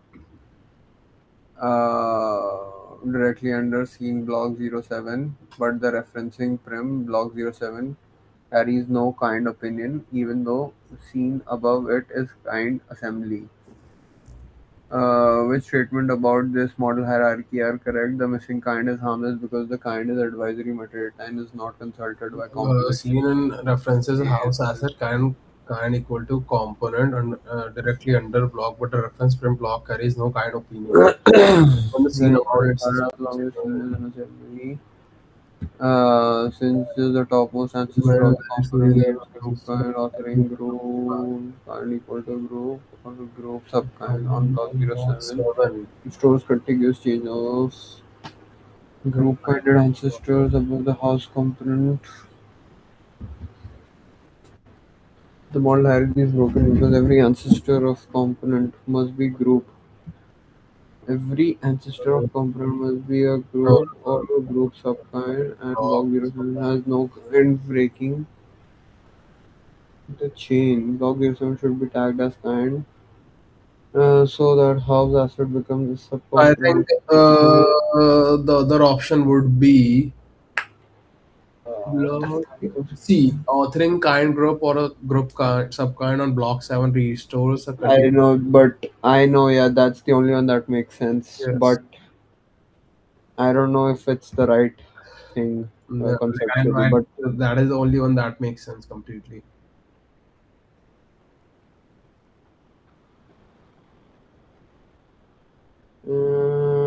I don't. Okay, why not B? Uh, why not B? That's a good question. So then it should be B or C or A or B then.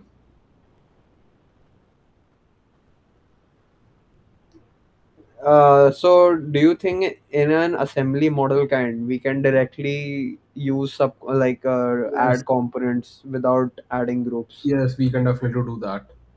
That's not a So problem. then B should be the right answer instead of C.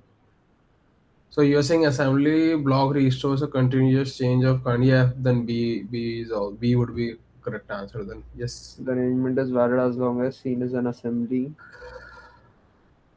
Since there is the topmost No, no, no, ancestor. no, no, no, no, no, no, no. But it will break. It will break the sequence. So the thing is, if you're doing A, the missing kind is harmless because kind is advisory metadata and not consulted by composition, right? But if you then in the other one, other options, you're following some kind of rules.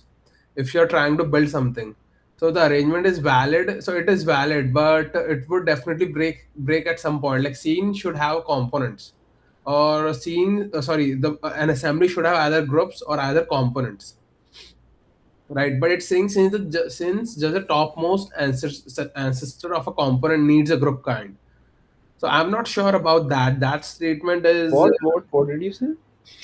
I'm saying that if we are going with A, missing kind is harmless because kind is advisory metadata and is not consulted by composition, right? That is correct.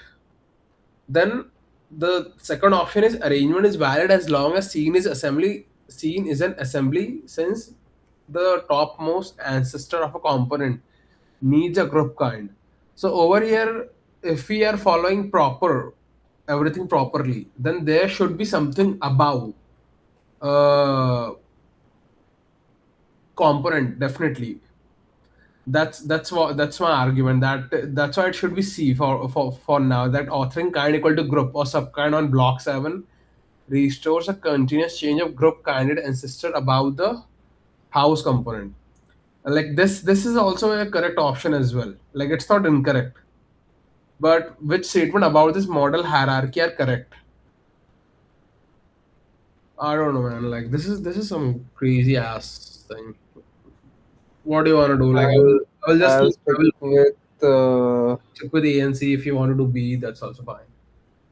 I'll stick with ANC because I don't know if this is the right Yeah, thing. Like I think there should be a group before a component.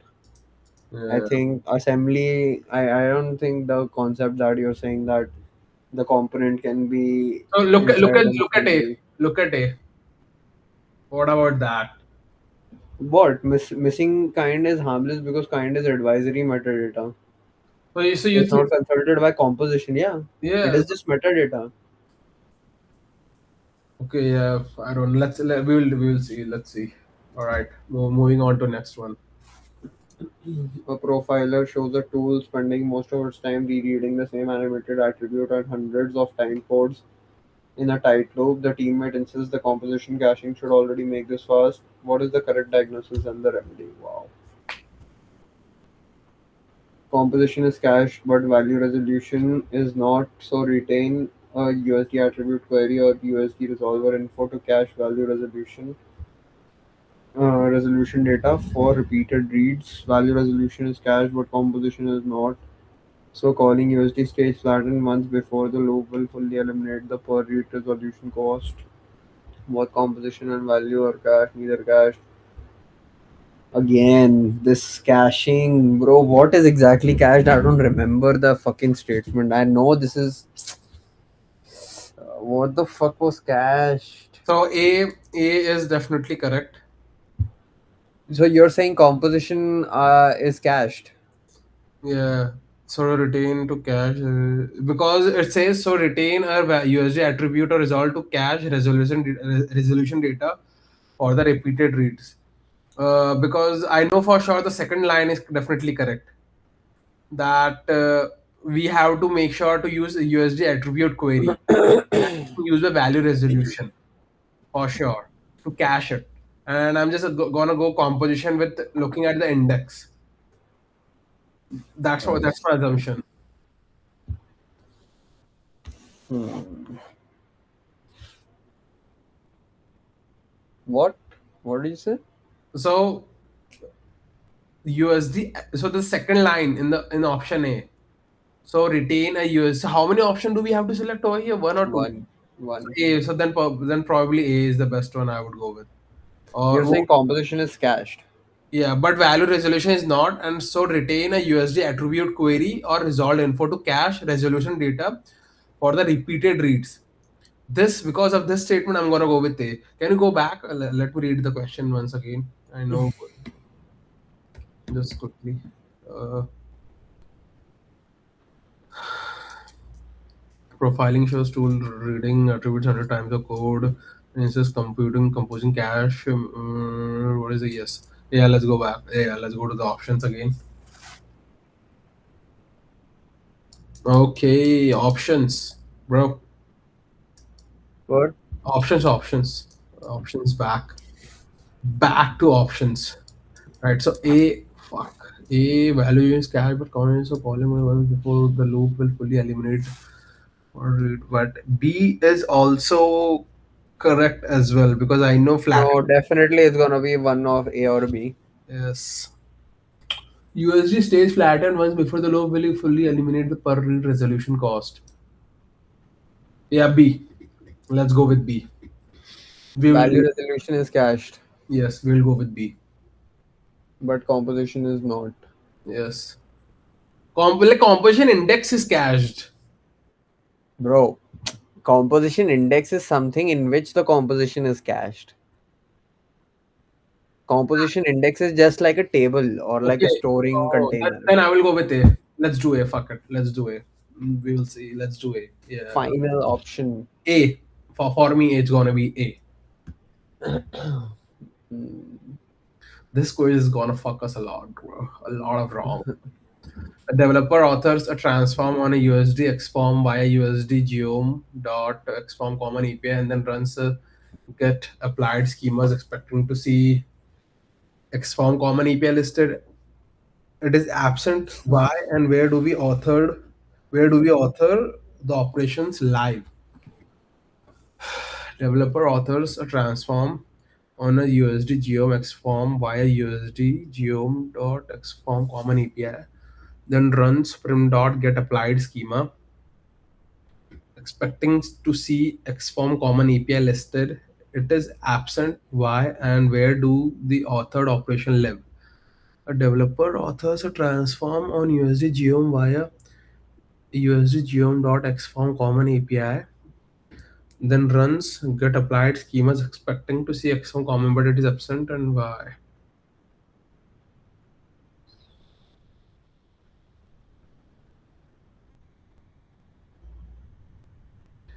I don't know. Like, bro, this is some crazy shit. This is some crazy shit. Bro, we were doing like very level one type shit until now. B. I think. Let's do B. Oh wow. I will do B. Jai Mata Di. Wait. X1 is a non-applied API schema. जोर से बोलो जय No, it is माता दी, never सारे recorded in API बोलो schemas. जय It just माता authors the. plain XForm operation attributes. Okay, USD authors a transform on USD geom via USD geom dot xform common API and then runs API listed common API. For common, then we won't have any.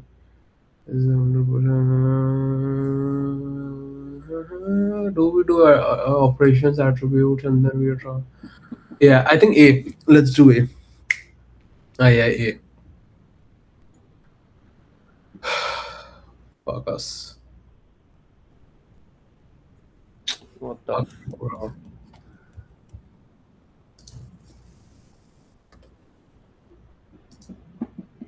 XForm Common API is non-applied API schema. So it is never recorded an API schema. Is just authors plain XForm API attributes get applied schema only records the schema. So then from it. authors transform on USD X form Y USD geom X form communicate and run spring dot get applied screen was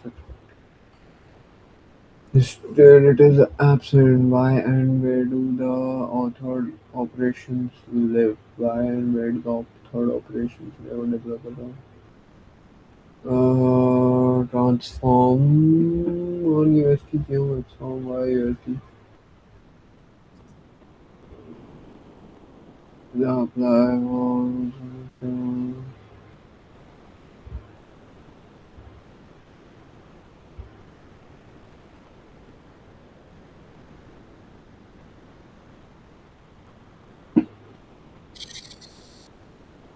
USD geom point instancer author relative prototypes bolt washer nut. Bro, are you sure it's gonna be A? I think it should be B.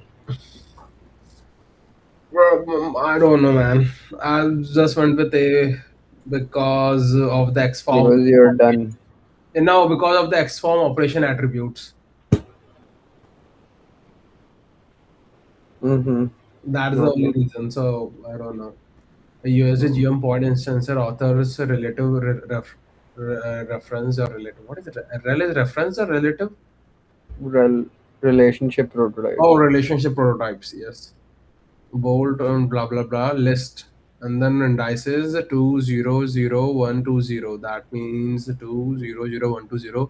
A matching position array and no IDs attribute how many instances are placed and which prototypes are inferred ID belong to the. Matching position array and no IDs attribute how many instances are placed and which prototype and inferred ID belong to the instance at element index 3. For Zero prototype one. bold So one washer nut.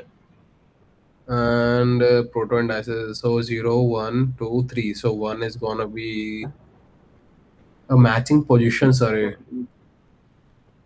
at Hmm. index 3. So 200 No, 120. brother, it start with zero. Indices always starts with zero. Yeah, I know. I'm looking at proto indices array right Yeah, now. yeah, yeah, I know. So I'm saying 0, 1, 2, 3. So element at index 3 would be 1. What? Like the Oh, element. yeah, yeah, yeah, yeah, yeah. So element is 1. Uh, which prototypes and inferred ID belong to the instance at element index 3? Prototype and inferred ID. So inferred ID would be 1 ID. and instance would be index. 6 instances are placed. Yes, 6 instances are placed. USD geom. The instance uses washer 0. Oh, this is 0. This is 1. This is 2. Oh, oh, okay. Yes. So prototype bolt Washer. Oh, and okay, okay. Yes, this washer, is 3. washer. So 0, 1, 2, 3. And 1 is prototype washer. So washer is used, receives inferred ID 1 and 6 instances are placed. Yes, it's gonna be C. D.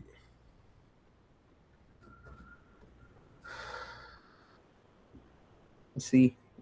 Yes. All right.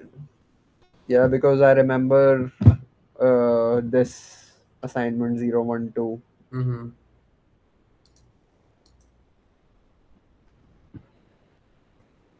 Oh, that's why there are only three types of elements in this. Yeah, this answer should not be wrong, bro. At least,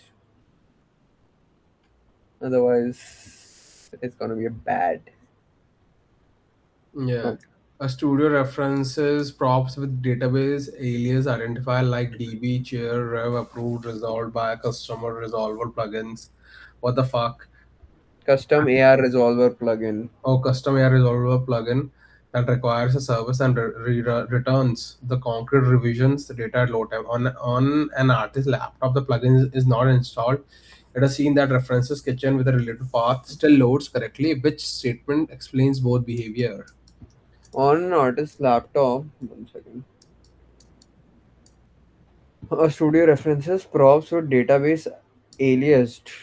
Identifier like DB, chair, rev approved, resolved by a custom AI resolver plugin that queries a service and returns the concrete revision data at load time on an artist's laptop.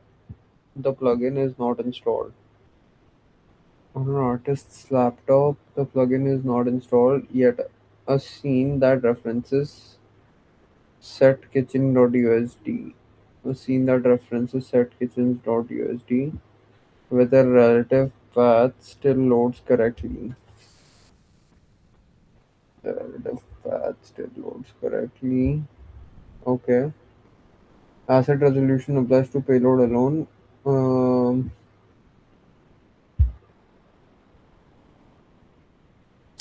what the? Asset resolution applies to payload alone, so the alias reference is resolved by the plugin while the relative reference is resolved during the value resolution rather than load time. Custom AI resolver plugin translates alias identifiers into consumable resources and with no resolve.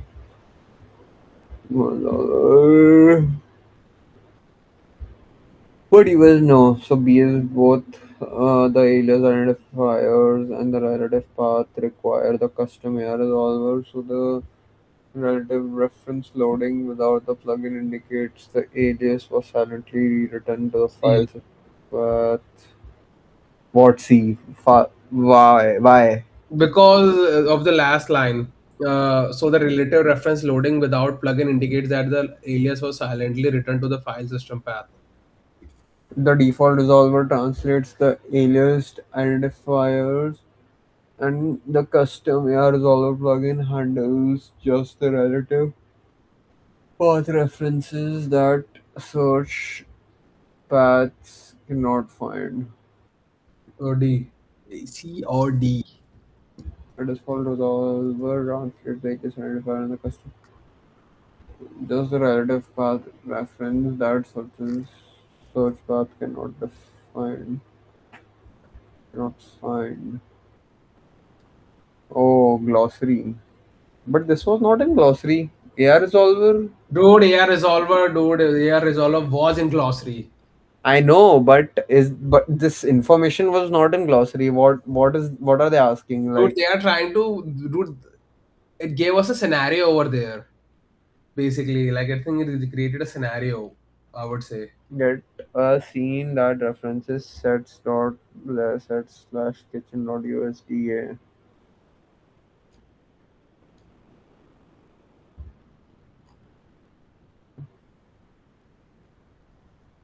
Hmm.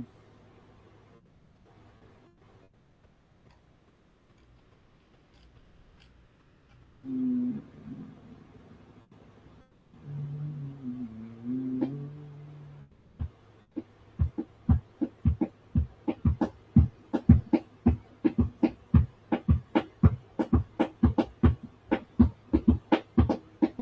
I would go with D then. Resolver translate the alias identifier and the AR I don't resolver. know, bro. I have no idea. I would go with D. Let's do D. For me, D. Come on, Okay, bro. Eight guys. more and then we're done. DCC exporter must support. So you wanna check today or tomorrow? Uh, we have to check it today. Only I know a DCC exporter must support rounding trip and asset back in Asset the same bank. application later, which to practice is best to preserve fidelity for that round trip. A DCC exporter must support round tripping and asset back into the same application layer, which two practices best preserve fidelity, flatten the asset in single binary layer during extraction, instead of proven export options during extraction, so the re-import, revise, minimize transformation in the round trip workflows and extraction even complicated reverse changing. Move all the content restructuring into extract phase. So the transform phase performs no edit at all. E keep the extract phase a direct faithful translation of the source, so it's easy to reverse on import. C and move all the content restructuring in the extract phase, so the transform phase performs no edit. E.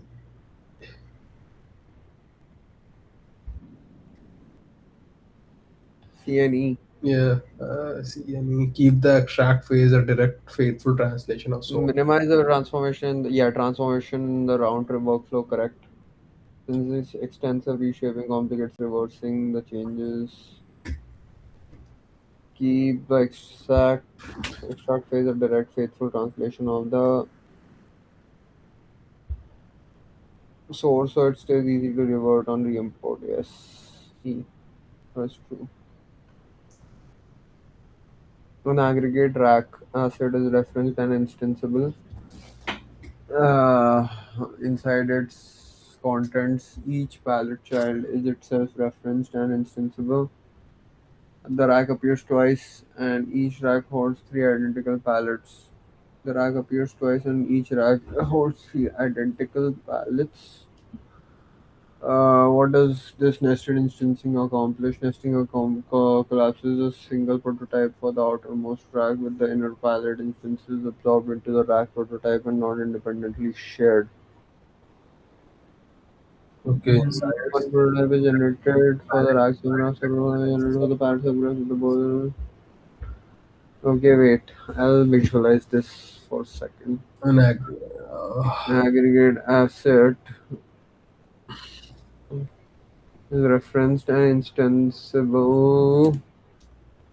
So an aggregate asset is referenced and instanceable. Inside its content, each palette child is itself referenced and instanceable. Okay. Uh-huh. And then the rack appears twice. So this whole thing appears twice. And each rack holds three identical palettes. So each rack holds three identical palettes, and this is done three times. Come on. One, two, and three. So this is two. Okay. The rack appears twice, and each rack holds three identical palettes. What does this nested instancing accomplish? So there are two prototypes. Single prototype for the outermost rack with the inner palette instances absorbed into the rack prototype and not independently shared. This could be one prototype is generated for the rack subgraph, separate prototype is generated for this palette subgraph. So both the repeated racks and repeated palettes within them are I don't know what each receives. the inner instanceable flags are ignored because the prototype subgraph is read only, leaving only the rack level prototype to be shared. Each rack instance receives its own private parent prototype, so two rack instances yield two independent parent prototype for rack subgraph and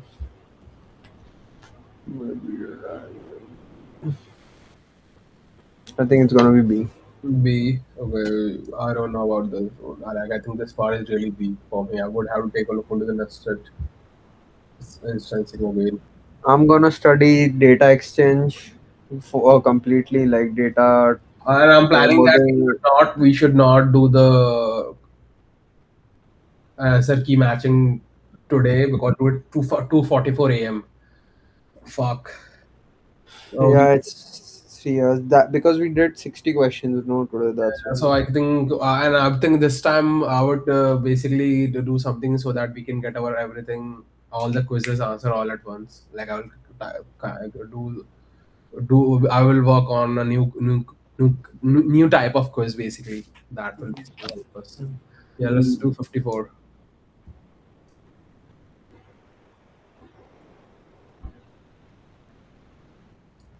54. Yeah. Oh, that's it. A lamp asset's entry point is slash world. Inside slash world, shade bind slash world looks brass matte, a material defined under the world, while world bulb world bulb binds glow matte, a material defined at layer root, a sibling of world. The asset displays correctly on its So own. And the reference Reference top set on lamp. short under set lamp A, one binding survives the other.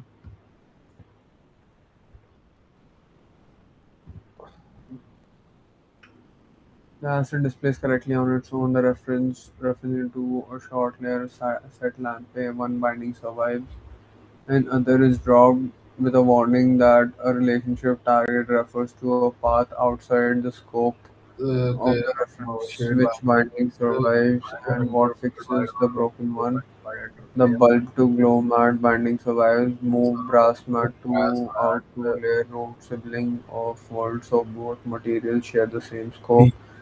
The shade to brass mat binding survives. Move what B? Yeah. Uh, the glow mat under the world entry point, so it's encapsulated and travel with the reference. The glow mat would get that warning for sure. And move the glow mat under the world entry point, so it's encapsulated and travels with the reference.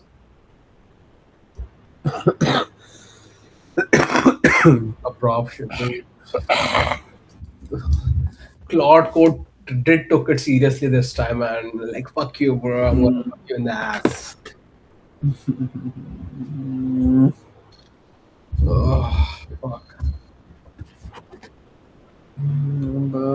lab password entry pointer slash word inside slash word shade bind slash word looks brass matter material defined under the wall underworld slash word binds slash glow mat a material defined as layer root a sibling of world.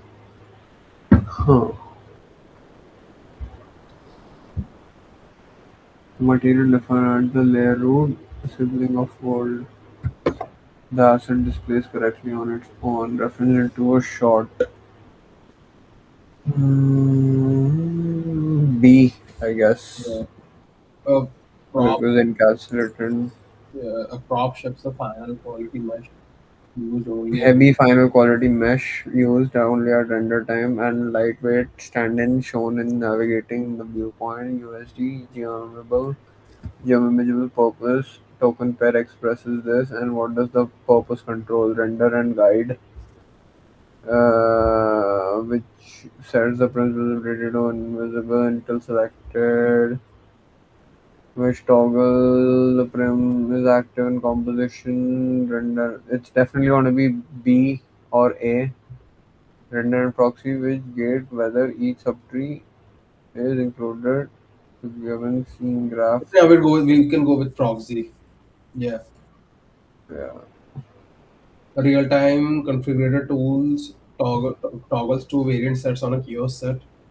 Print clips input diffusion values and layout activates, deactivates child prim. and swaps with This some also which sub-layout file a referencing brings in which will active correctly classify these switches for performance. two statements. Is heavyweight because any variant?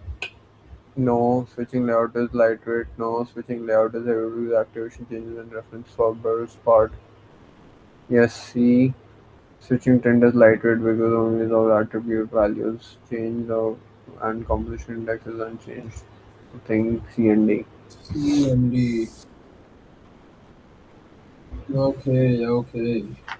Okay. Design attribute changes. Okay, yes. Go on. Fuck. Four more. Fucked in the ass today. Yeah, bro.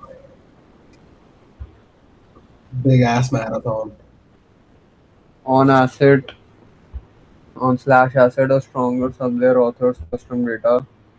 Oh, finally. Easy question.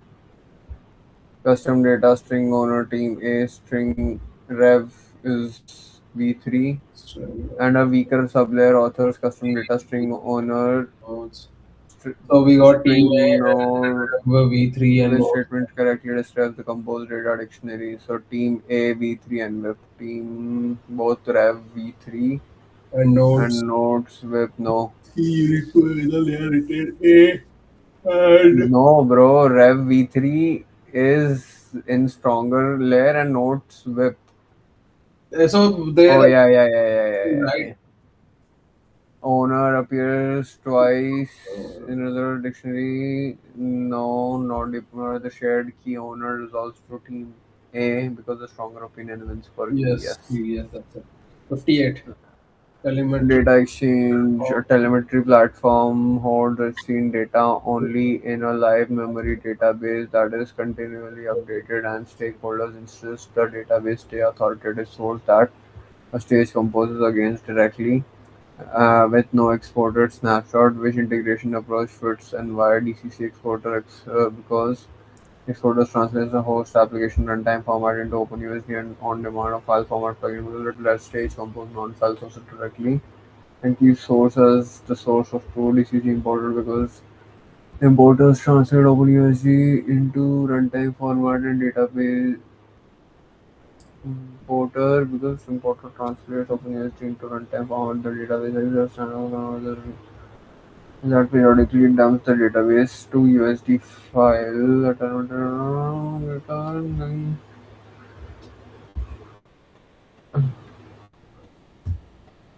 I think D.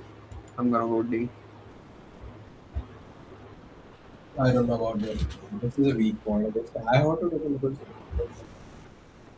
Bake utility resolves robot arm X form OP translate once per frame across 500 frames short, recomputing the same source layer on every read once per frame. And a profiler shows the bulk of the time resolving that single attribute. The author assumes that because the stage was already composed at load time, the per frame read should be nearly free, which two statements correctly explain the behavior and appropriate remedy. Select two options. I think the last option is in the next page.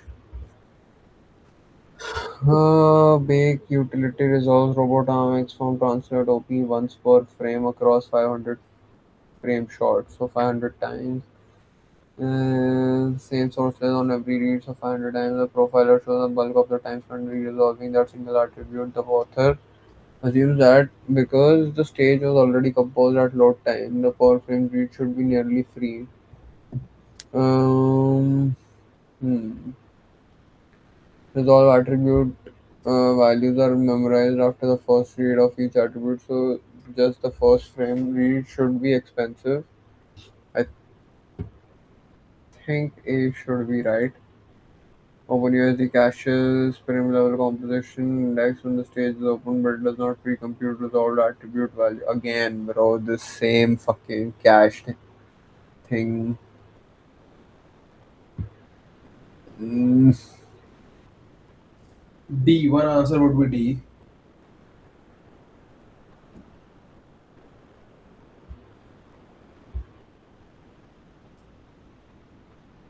mm,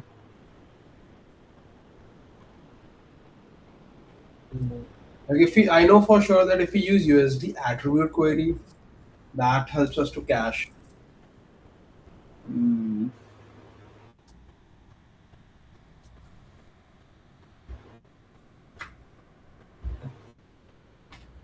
And why are we going with A? Reads all attributes are memorized after first read of each attribute, so the first frame read should be expensive. Okay, yeah. A and D.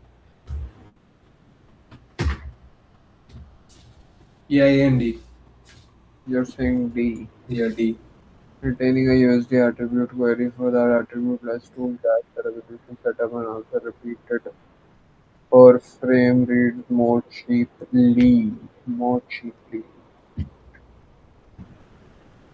She's so upset, she's going on about something that you said she never like I do. Calling USD property get property stack once and reusing the return list is intended way to cache a repeatedly read animated value. A developer is separating the role of USD geom imageable and USD geom gprem in USD geom hierarchy. Which two statements are correct? USD geom gprem defines the scene render delegate selection for each gprem. The base type for renderable geometric B, primitive. B is gonna be there one for sure. Wait, bro, wait. Geoimageable defined imaging concerns such as visibility and purpose that gate traversal. C should be one answer. Created for each renderable concrete type instantiated. Is the concrete type instantiated directly for each renderable mesh? I think I wrote something about this. USD geom So image. I will only come in is type schemas. That I know for sure. So, but B is also good answer or an option because it talks about geometric primitives like meshes, curves, and points. What are you saying? B. B balls. USD Geom G Prim is base type for renderable geometric primitives like meshes, curves, and points. Imaging concerns such as visibility and purpose that gate traversals.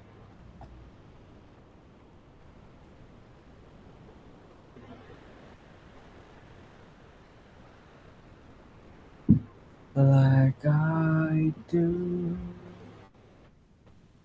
B Mm-hmm. C. Select two of B. Yes. Okay, we are done. Yeah. You want to check or tomorrow? Tomorrow, but I know for sure that last is BC, so we are correct. The last answer is definitely correct. How do you know that? I just checked, Oh wow. but we won't check everything, bro. We'll do it tomorrow. Yeah. But Okay. our last answer is correct. Yes. Yeah, it was a long stream Bro. for 60 questions as well. Yeah, bro. Hard ass fucking quiz, dude. If this comes, if this type of quiz comes in the exam, bro, you're fucked ass. You're fucked. Not necessarily. We still have like 10 days. Yeah. No, like if the quiz is really lengthy, so it would take a lot of time for you to look at and then for Speed. IIT speed. yes, IIT advance. yes. Alright, I'm gonna end the stream. Mhm. Oh, we have fucking 87 new subscribers.